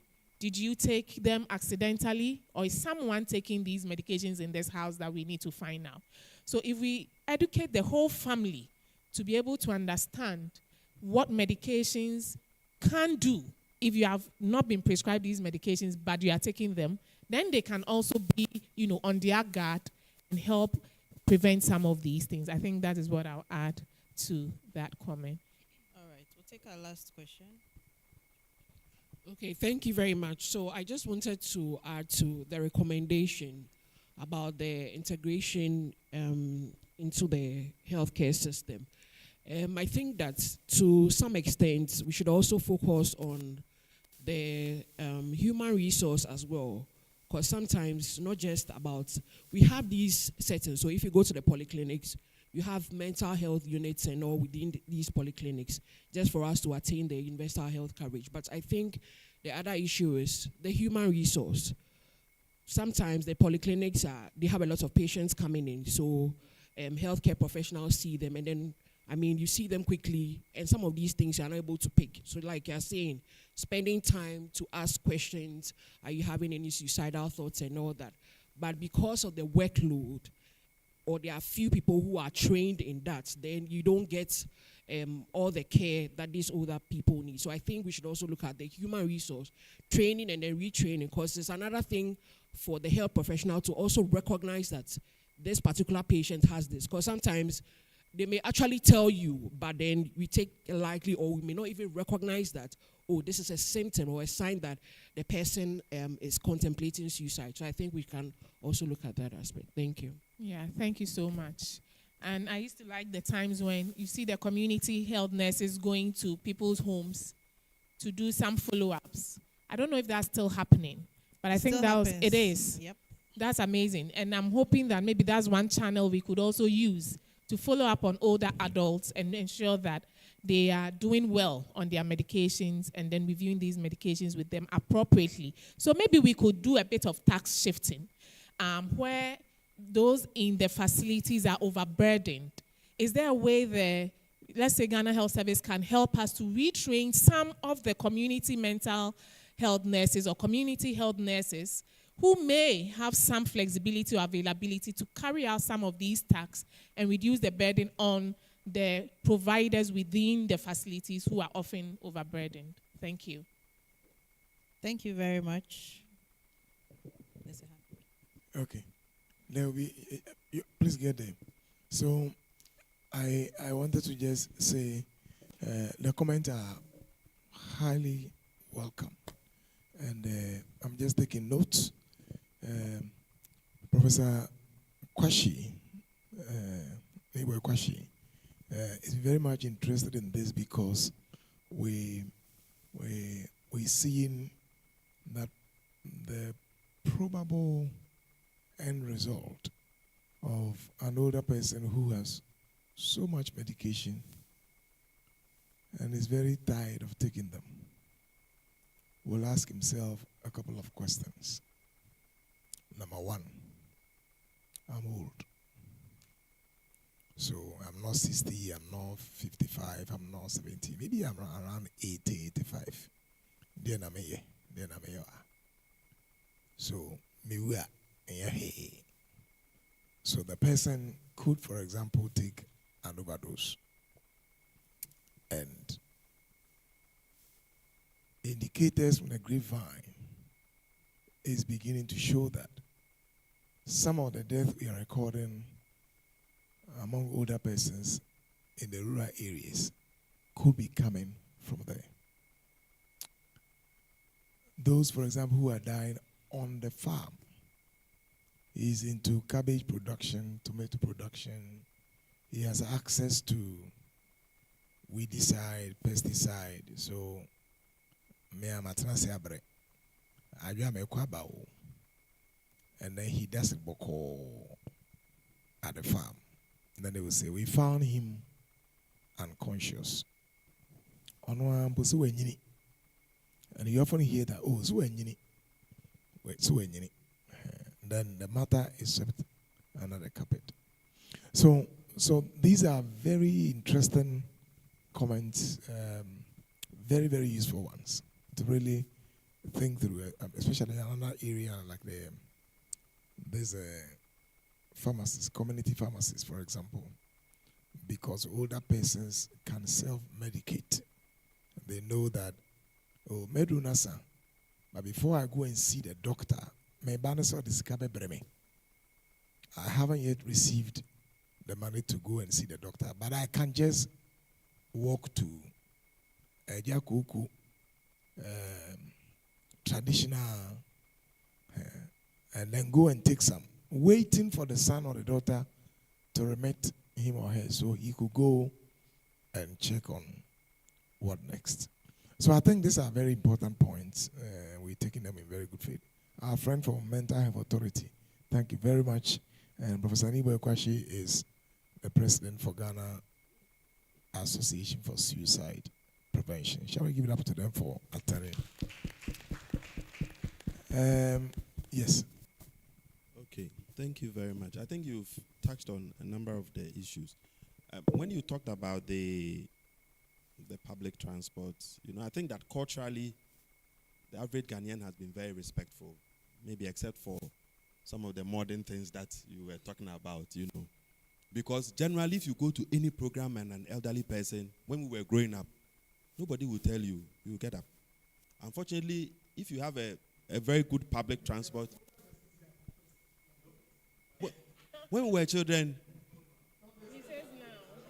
sorry? No, that is why I'm saying that now, the technology has its own challenges. When you talked about AI, that is not typically focusing also, including the elderly, because the UHC is looking at, including everybody. Yeah. But now, one of the challenges again is that we don't have very good public transport. So the trotro, if it's full, it's full. You have no option than to allow an elderly to come. Exactly. But if you find the ones that, you could sit in, and another person could come in and stand, then, but again, it also comes back to us. Because the way we are bringing up our children, it's manifesting everywhere. Even in the hospital setting, young doctors, very disrespectful. Nurses, pharmacists, because that is where I'm. So I think that is the way the generation is coming. And it's also because of the attention we have not been able to give. So when you talked about the communal, type of thing, now our parents are also living in the city. Wake up, everybody's gone. Nobody cares. If the child is making noise, we give him a tablet. So the bonding and everything is gone. Recently, Dr. Bill from he's been drumming, the screen time. Children are being diagnosed of certain conditions, but that is not really the case. The moment she discovered that some children, because of some cartoons and things, like you talk to them, they ignore you completely. They cut you off. But the moment she introduced that sound from that particular cartoon, the child was aroused. So she is now beginning to find out that a lot of these neurological challenges that we are finding in children are because we are not taking care of them. If they want to they demand something, you give them the tablet, and they become busy and focused on it. So we are even diagnosing autism, which is not actually the case. Their attention deficit, and things like that. So maybe just to mention that the role of the community pharmacy and the community health nurses, in fact, in terms of policy, it is there. The operations have become a problem. You find a lot of us here, middle class, we may not see a community health nurse visiting our homes. Maybe because we are all gone to work. We close our doors and things like that. But in the rural settings, they work.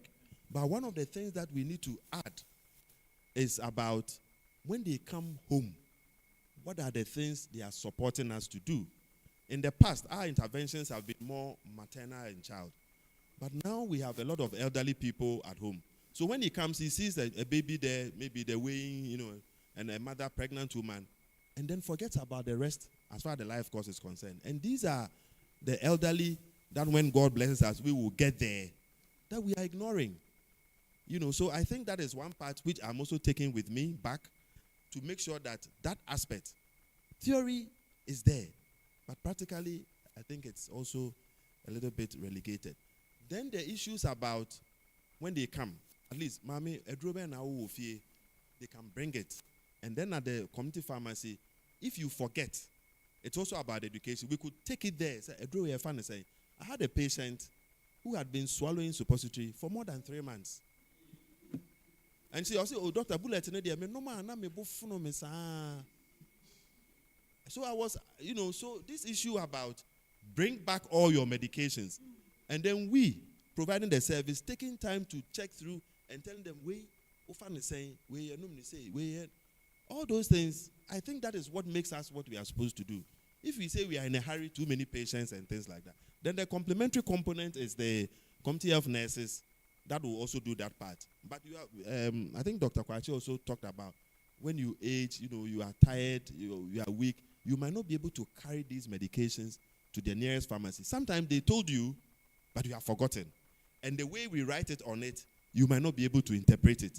So I think knowing all these things, there's a demand component, but we, the provider side, knowing that these are the problems, need to be a bit more proactive in the way that we can support. I always tell, even my children, I tell them, they were there when my father was passing. So I always tell them that as you see me running around like me too, I saw my father, he was very, very strong. A time is coming, I will not be able to do what I'm doing. And a time is coming, you too, when I tell them, they laugh because they know that they are young and nothing will happen to them. So I think we all need to be aware of all these things. The last one is about the network of practice. I don't know whether we know about, but the network of practice is grouping a number of health facilities to work together, including the community pharmacy, if there is a drugstore, so that we all work together. So if you come to the hospital, it doesn't end there. Maybe it's also my responsibility to inform patients that if there is any challenge, go to the nearest pharmacy, go to the nearest drugstore, go to the nearest, chips, something. And then we will be able to work together and get feedback from these other institutions. Sometimes we are just working, in silos and, maybe some small antagonisms here and there between the public and the private. But at the end of the day, we all have to benefit from the same one system that we have created, so that in times of, emergency or whatever, we can all work together to save each one of us. Thank you very much. Thank you, Dr. Esedu, for these contributions as well. Thank you. All right. Thank you. Please, let's clap for our speaker, Dr. Osai Labi.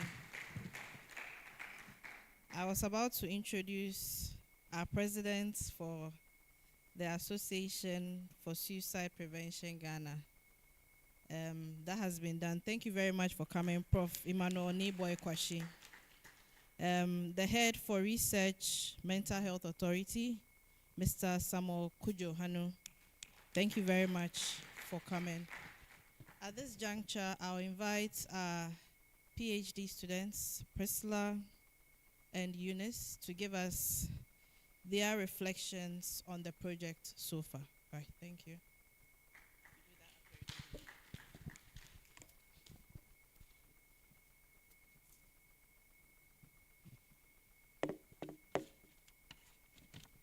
Good morning once again. My name is Priscilla Osei-Bunsu. And I'm very excited that there has been some mention of suicidal behaviors. So I think my work is very easy, from Prof. Osafo and a few others. So the first presenter spoke about one of the objectives being multimorbidity, pill burden, and mental health. So my research will be looking at multimorbidity and mental health. And we've already established that multimorbidity has all kinds of impact: physical, social, and the mental health impact. So we have depression, anxiety, the stress of, taking multiple medications, etc. So my project or my research would be an exploratory one, to look at the variables that it's affecting adult suicidality. And just from what Prof said initially, he mentioned about some comments. So they are old. So, people don't really care, or the attention is not really on them, whether it's actually suicide or, they just passed as a result of that. So with this project coming up, Multimorbidity, I'll be looking at exploring the key variables that affect adult suicidality and possibly some comparisons between the different age groups, maybe the youngest old, middle old, and old. Thank you.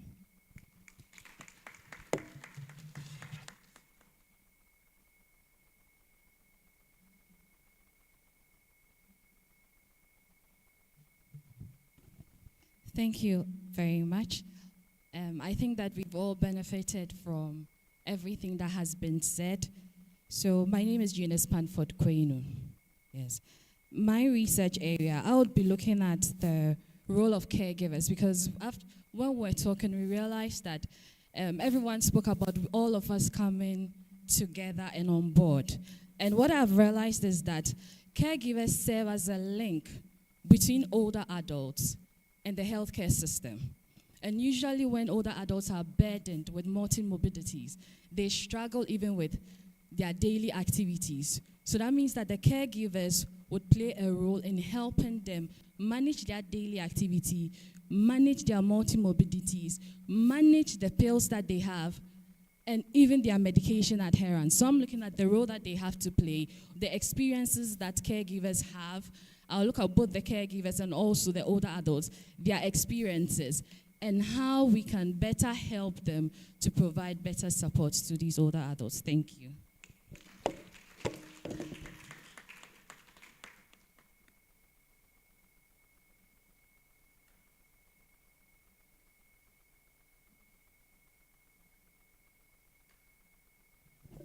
Thank you very much. These are thoughts and a summary of what our PhD students will be doing. Like you were told, there is room for one more PhD candidate. So if you are interested, you can get in touch with Professor Osafo at the Center for Aging Studies. So next, we'll invite our Deputy Government Statistician, Dr. Faustina Frimpong Engwa, to speak with us.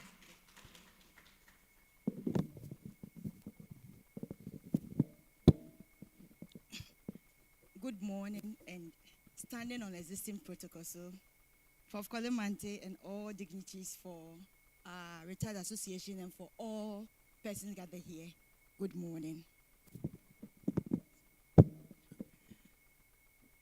It's a delight to be part of this discussion, in that I have been yearning to put certain things across to policymakers in one direction. One of the first things we've been talking about or be discussing is people who are aging now due to good nutrition, knowledge, medical care, people are living longer. And so right now by 2030, if you use a medium variant, then women will be 69.1 years before, on average, before they die. Men will be 65.4. Well, women live longer than men. And one of the things that demographers or the health people will tell you, that even their menstrual cycle at the point when they become like they stop menstruating is also a benefit to them. Again, men are more engaged in risky behaviors. And so although at birth, oh yes, I can add figures to it, yes. And so at birth, there are about 105 male born child to 100 female. But either if their scrotum is not well developed and descend, without pain when they descend, they die. So by the time even they turn to 11, 12, you realize that the tables turn. You will find that more of girls in there. Because of a part of the world, you realize that when it comes to childbearing age, childbearing is not a disease, but circumstances associated with the way we take care, that's when women die. And so you find out that at that time, there is a box there that you talk about maternal mortality. And they tell you that for every 100,000, 300 people are dying or whatever. So then you come to realize that you will deplete it But when they exit from that childbearing age, they recycle their system towards that of males. And then males is like activities, engagement, activity. And then again, when men are sick, I think the figure is not to accept that I am weak. A woman, when she's sick, will say, so, will run. A woman can endure pain more than men. So when it gets to that point, women have the upper edge and they survive more. And so that is why you see women living longer in the, even though we have some men that can clock 100. When you take the population who are 80 years and above, men will form about 35%, of which women are the other half side. The other issue that Madam talked about is education. Whilst we're discussing this kind of conversation, I'm sitting down here, I'm looking about, if you have somebody who is educated, can look at my medication and can say, maybe I'm tired, so let me take more. What about those who live in rural areas? And so let me give you two types of definitions we use for rural areas.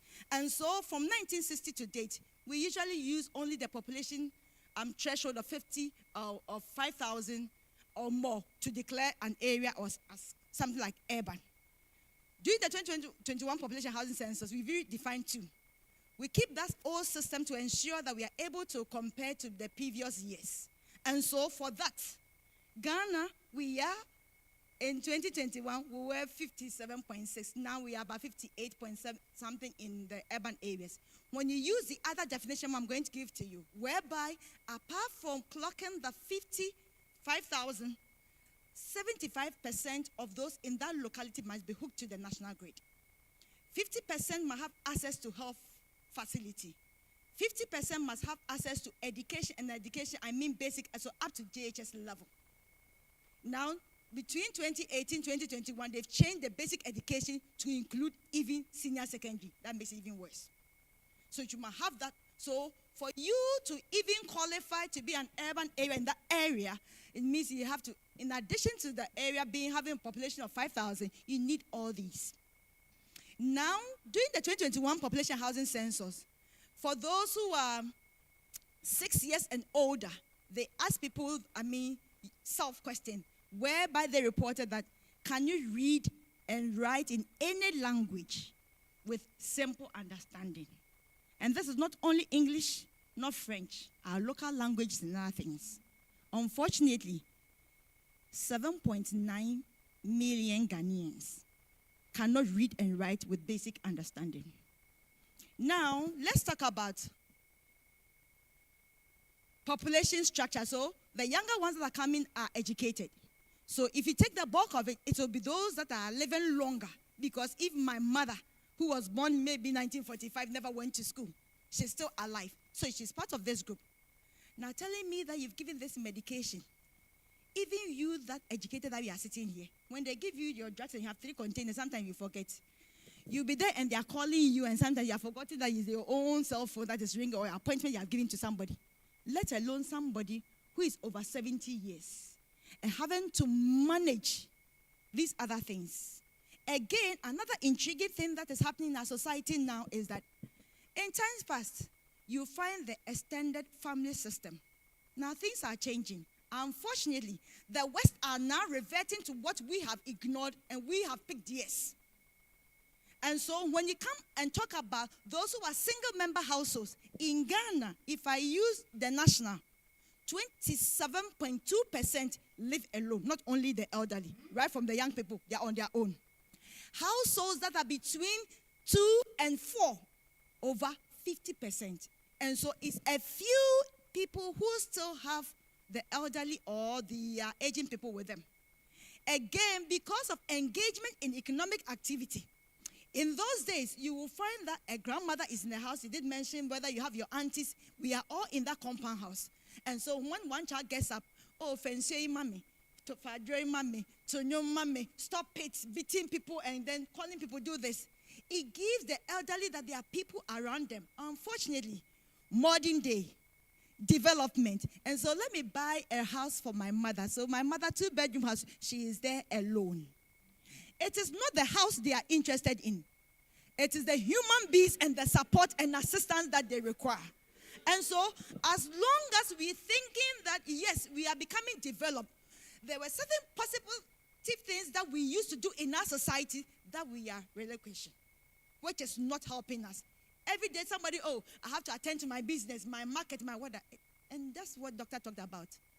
It's not the money. The money is important. Again, even those of us who are educated, within these 3-4 years, I got some shock in that I got to know somebody was going on retirement. And they said the person take-home money was 20,000. And I really got up and said, this is not feasible. Now I went to the public sector to go and work there. And just last 2 weeks, if somebody with the level of a principal statistician is going on retirement, assuming the person is to retire today, the person take home bulk amount is 27,000 cedis. And on monthly basis, the person will take 2,225 Ghana cedis a month. Now, come to think about it. When you talk about comorbidities, that is why you have 2. But when you talk about multiple morbidities, it means 3 or more. And so, thinking about you have pains in your body. I am living with maybe hypertension. I have E5.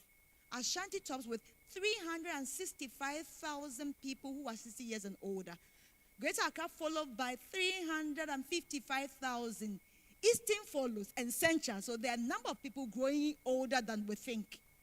But again, the facilities, the services, the processes that we have for these people, where do they lie? And so I think this is a very important activity that it needs all of us.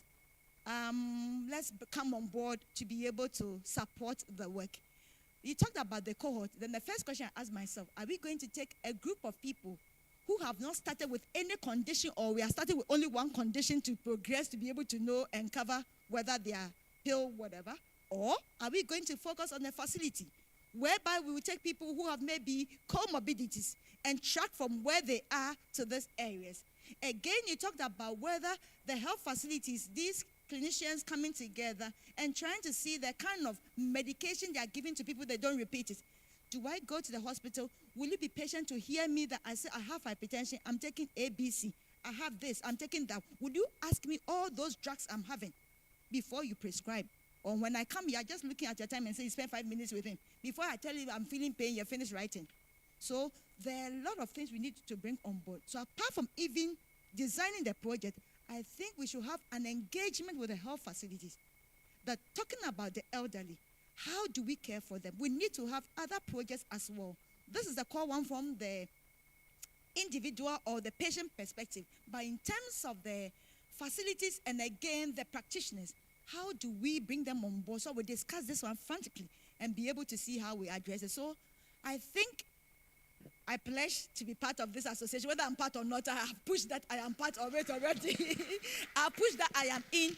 But we'll think, how best do we bring all on board? And again, those PhD candidates, don't take the project that I will focus on this, I will focus on that. Being part from the scratch gives you a better understanding and a real footing on what you're going to do. Little did I know that today I will come for a program we are discussing SF36 because I use that for my PhD, even though I am a statistician and a demographer. And so, and after said it in Ghana here for that result, yes. And so, please, I think that as you dirty your hands, you get a better understanding and then a real view of what we are bringing on board. So I think that let's expand the scope. You can have your core team, but a bigger steering committee that we can bring inputs to be able to refine even every stage of the work that we are dealing with to help us come forward in there. Thank you for the opportunity.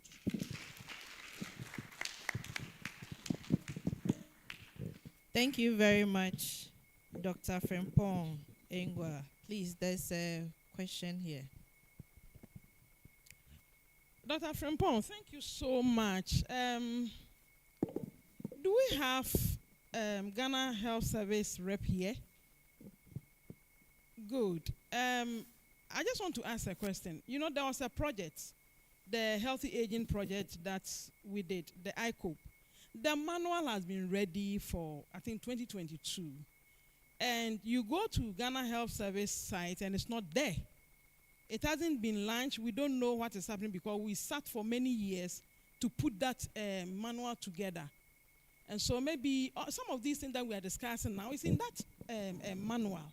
So maybe we have to take from it and then, proceed with this project as well. Number 2, my director.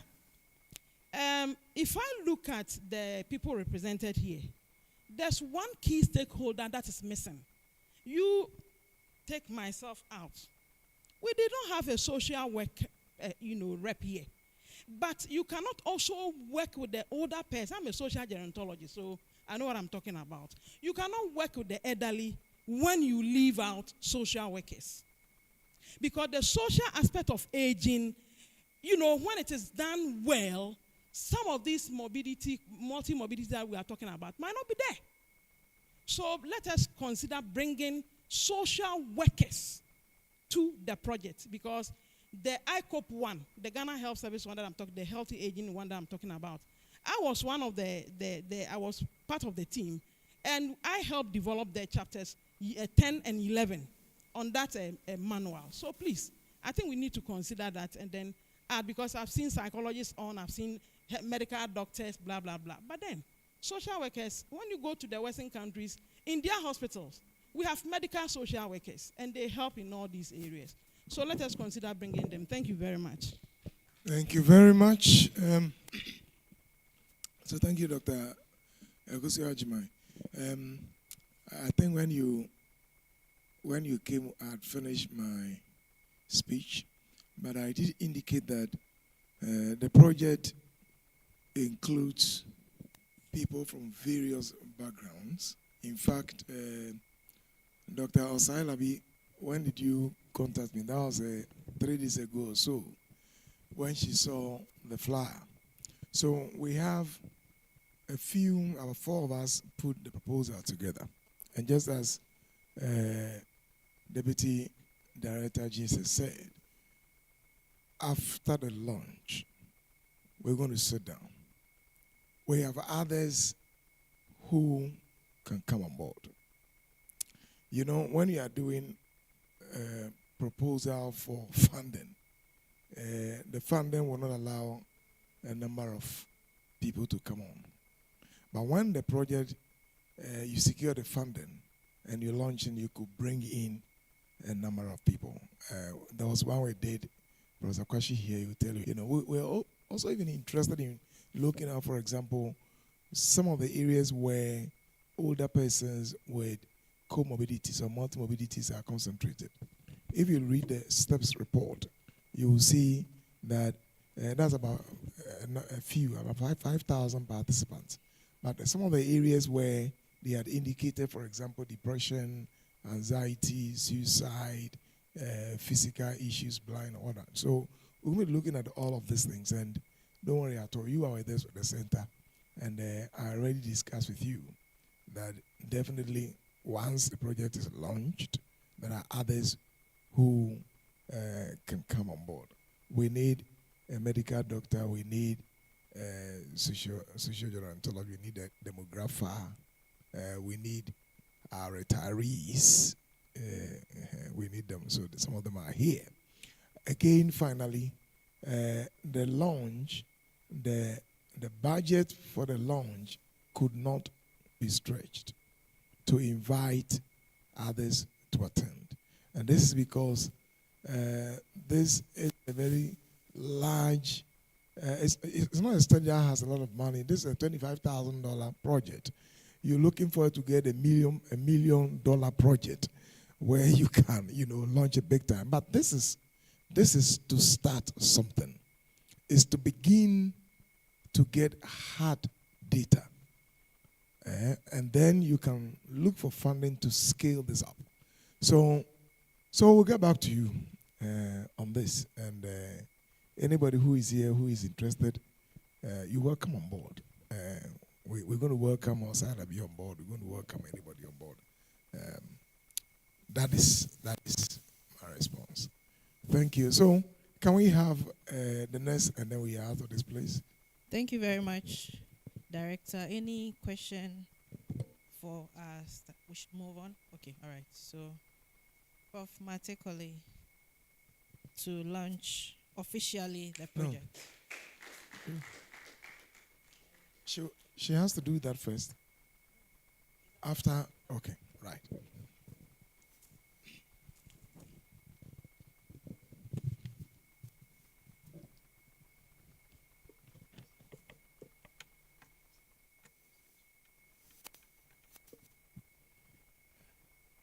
Good afternoon, distinguished guests. I hope all is well. Just take a couple of minutes before I launch. One thing I think is clear, and I think the deputy statistician has laid it out. The point is that the reality on the ground, that the average elderly is alone for the most part. And I think this is something that's a challenge that we should seriously think about. So it's a great program today, but let us think some of the points raised are very important. So how do we put them together to enhance a better care for the elderly? Somebody 90 plus the other day said that had about more than 10 children. Money was not a problem, but lives alone with a house help. That's the reality. So as you said, it's not just about the money. So how, as a society, do we come together? But something has been sticking in my mind for a very long time. In fact, since 2016. That's when the aging center started. That's the issue about the aged bill or the aging bill, which still has not seen the light of day. In fact, right now, aging is buried, quote unquote, under Ministry of what? Gender, children, and social protection. So no aging is there. And we've been going back and forth about it. And I think it's a reality that we have to, government officials here, representative from Ministry of Health, everywhere, it's an issue that cannot continue like that. People talk about it, but that's all it is. They talk about it. We want action. So colleagues, if you help me to say action now. Action now. Thank you very much. Action now. Thank you very much. And I'm actually excited about this multi-morbidity and healthy aging project. And it's a great idea, but as the panelists have indicated, we need a lot more of us on board. Also, money.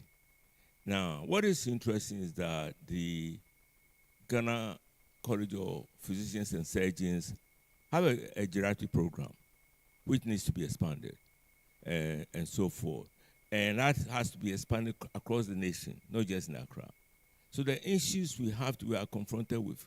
But we have taken an attitude like only the people who are old are there and the rest don't seem to care too much. It's time. Today I'm encouraged to hear the young ones saying yes, they are ready to be part of this. So talk is always cheap, but we want what? Action now. Thank you. On this note, and with my excitement about this project, morbidity and health, multi-morbidity and healthy aging projects is due to launch, and I ask you all to pray to actually rise to really support this program. So, do launch.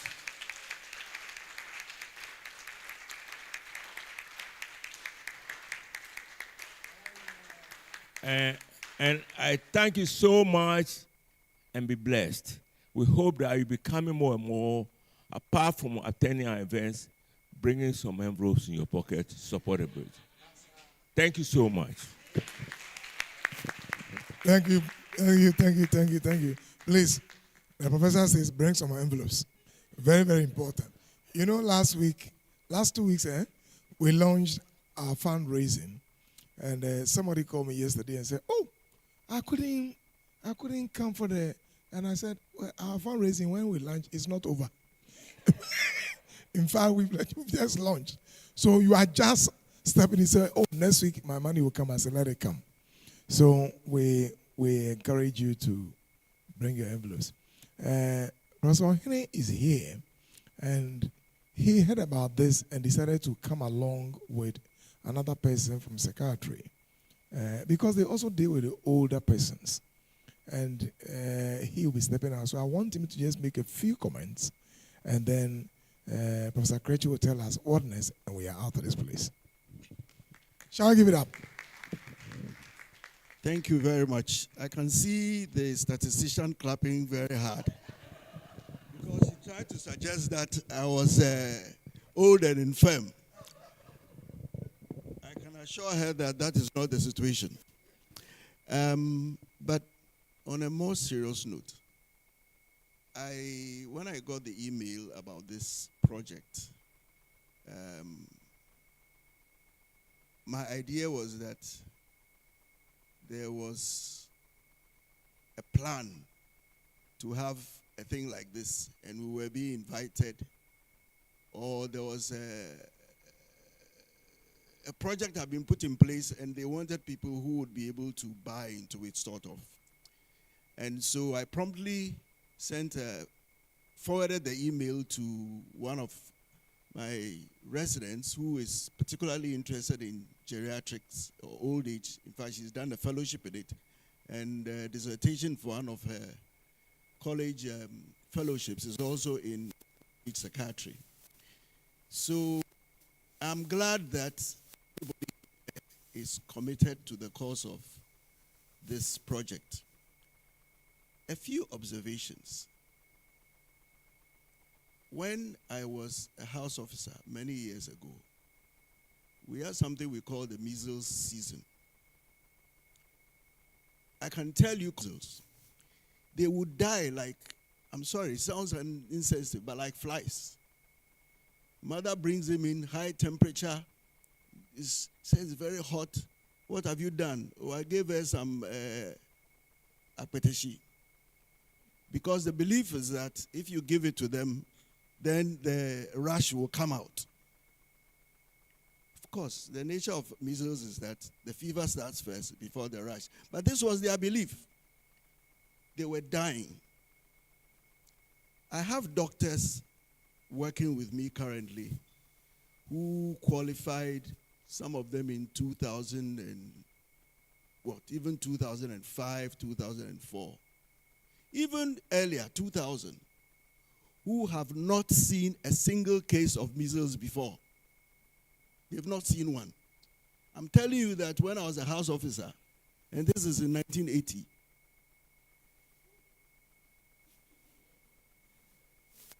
measles was the biggest cause of death in the children's block. And yet, within 25 years, we have completely eliminated measles. Why? Because of the success of the vaccination, so-called 6 killer diseases. Measles, you never know, many people don't know about whooping cough. The child will cough.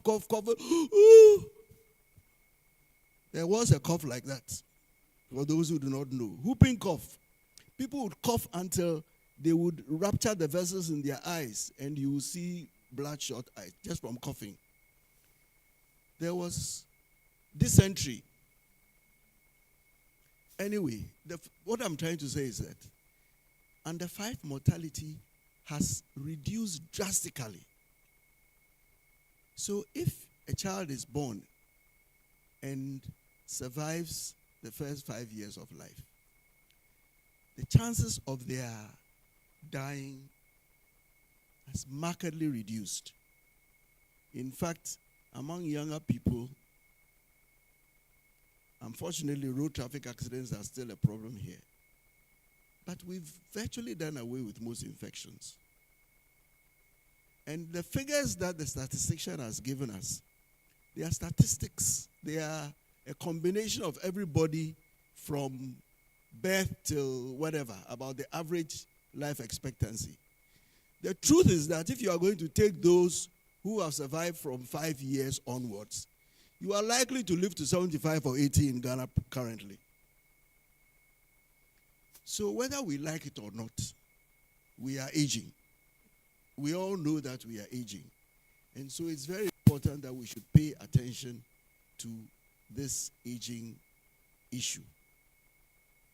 Everybody here, touch wood, in the absence of some serious or uncommon calamity or illness. You are going to be 70, you are going to be 80.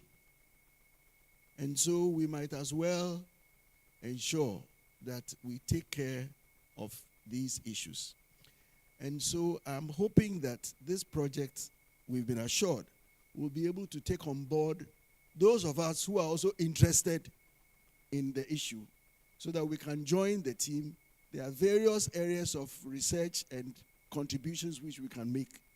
And I'm hoping that it will grow from strength to strength and we will truly be able to make a change in the way Ghana looks at its population going forward. Thank you very, very much. Thank you very much, Prof. Ohene. Indeed, we hope that there'll be a change in the way Ghana looks at its population aging. On that note, we'll call on Prof. Irene Kretchy to give us the next project actions. Thank you.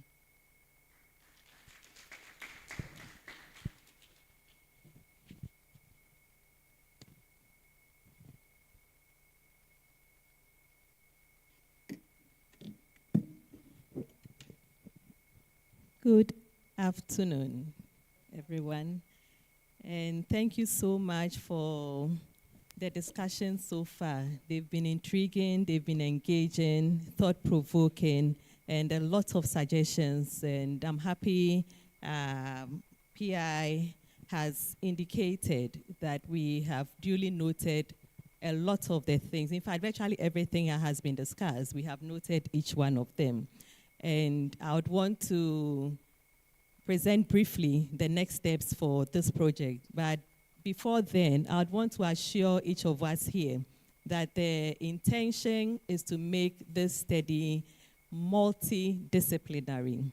Knowing that the problem is multidimensional, is huge, we cannot tackle it from one angle. And so we are glad that you are happy to partner with us.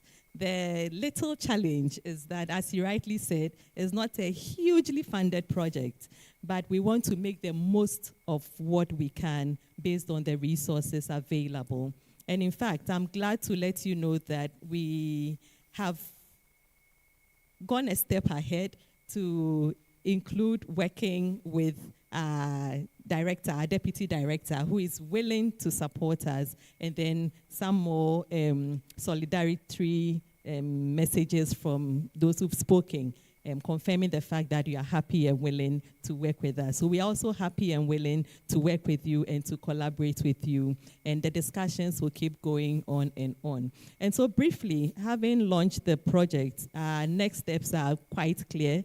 We have to now go to the field to collect data, and then we'll do our dissemination. And in terms of the data collection, the plan for the project is to gather data from the older adults, from caregivers, both formal and informal caregivers, as well as key informants who are policy makers, policy implementers, and those who have, in one way or the other, either interacted or worked directly or indirectly with older adults.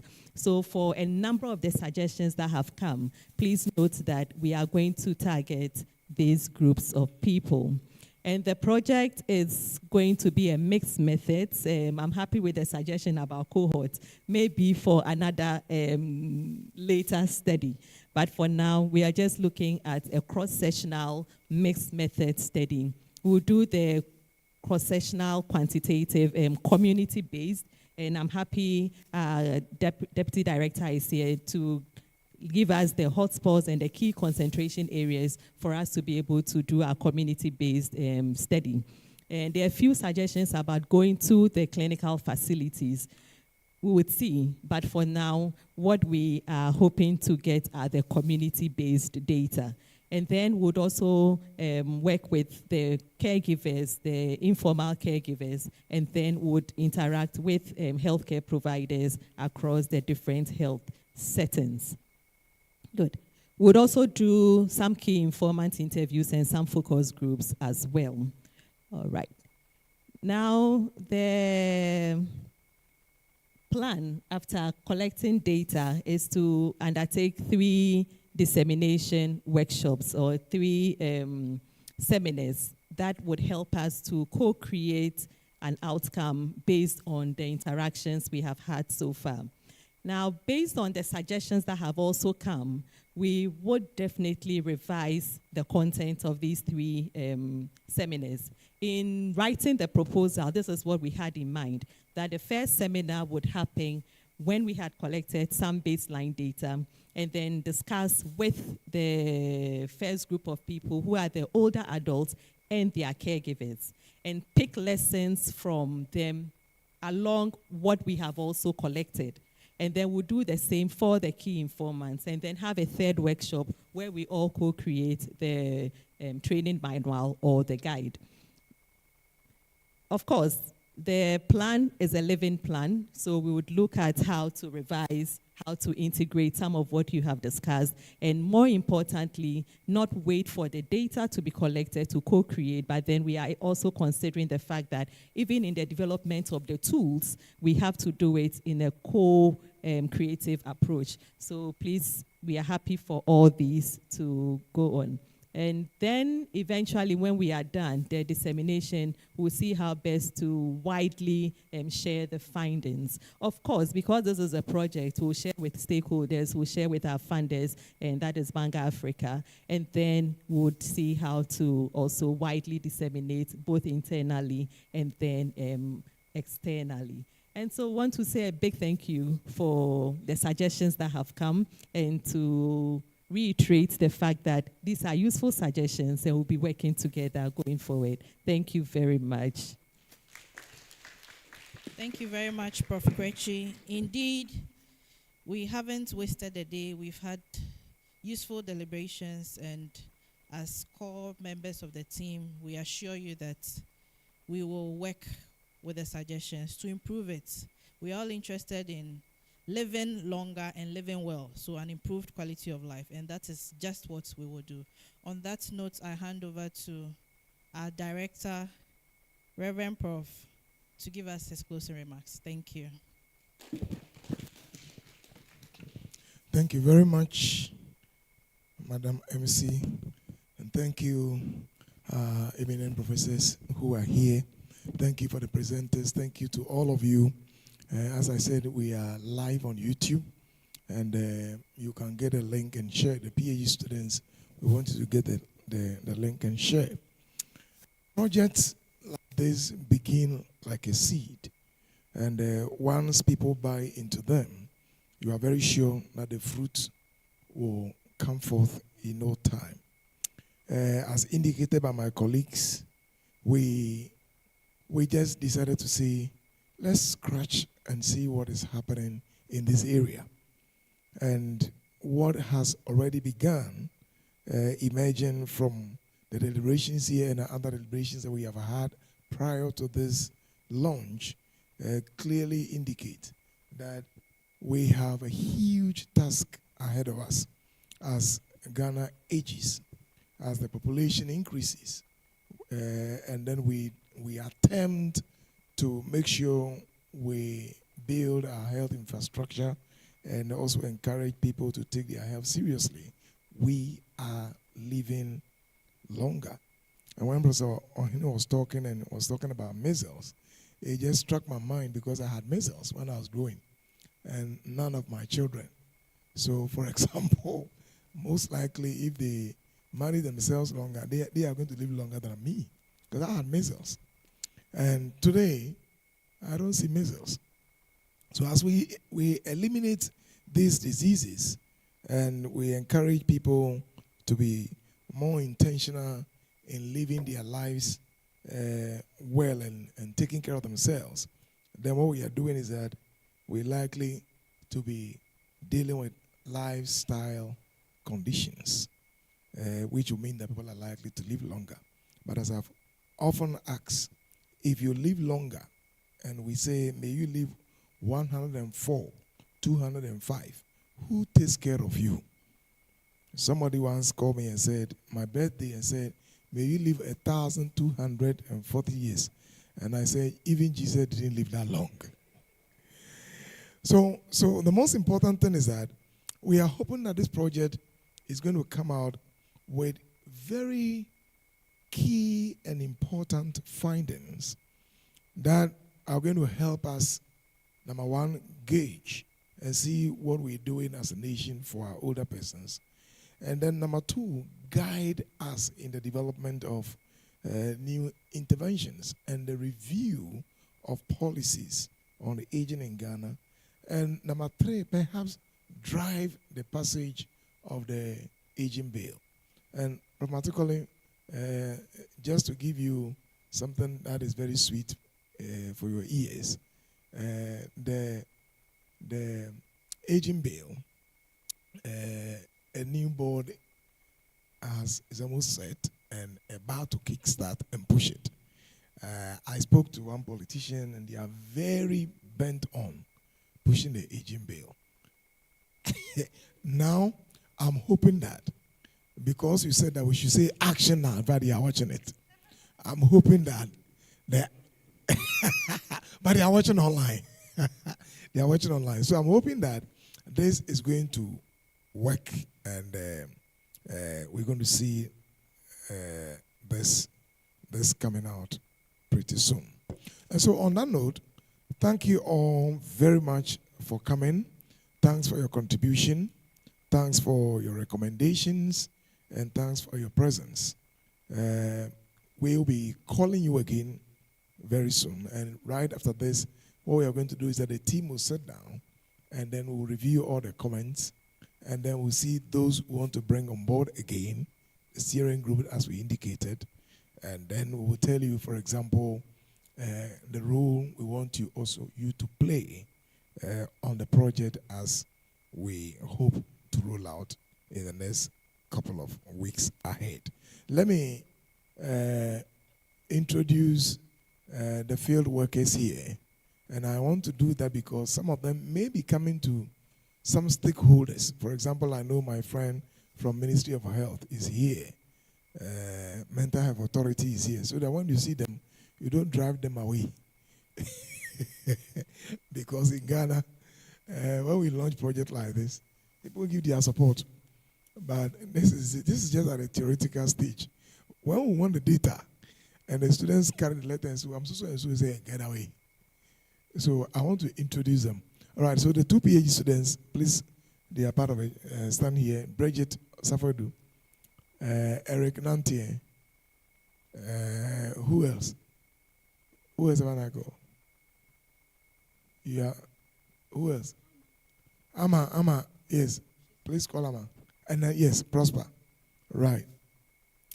So there are 6 of them. Please look at their faces very well.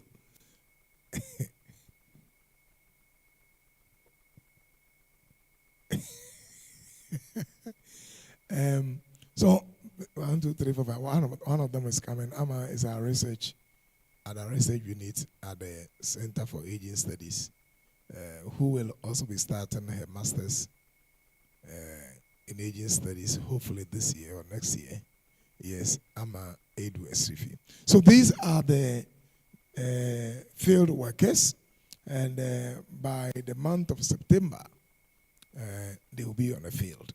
Maybe they'll be carrying letters and they will come to you.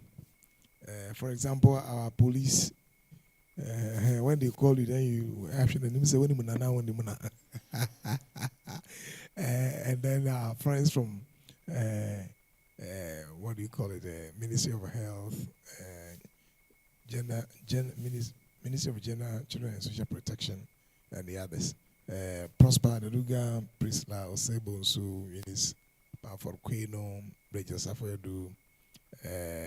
Eric Nantie, and Ama Isrifi. Thank you. You can take your seats. They will be on the project. All right. And so on that note, I hand over to the MC for us. Are we done? Yes, please. Okay. So. Yes. Dr. Dovie, come and give your vote of thanks, and then he will tell you we have something for you. And then. Shall we please rise up for a prayer, the closing prayer, please? All right. Okay. Father, Lord, we thank you for the breath of life, the light of day, the opportunity to be here. We are grateful that you have made today a success for us. We know that you started with us we are asking that even as we have finished today, we commit the rest of the project's activities into their hands. Father, walk us through it, let it be successful. At the end of it all, we shall be careful to give you praise. We give you glory, honor, adoration for today and the days that follow. In Jesus' mighty name we have prayed with thanksgiving. Amen. All right. Thank you all very much. Please, as you go out, where you had your registration, we'll have some refreshments for you. But before we leave, we are taking pictures here. Here. Here. A group photograph No, here. Outside? Yes. Okay, all right. Please, shall we all go this way? We're taking pictures there. And then when you step out, you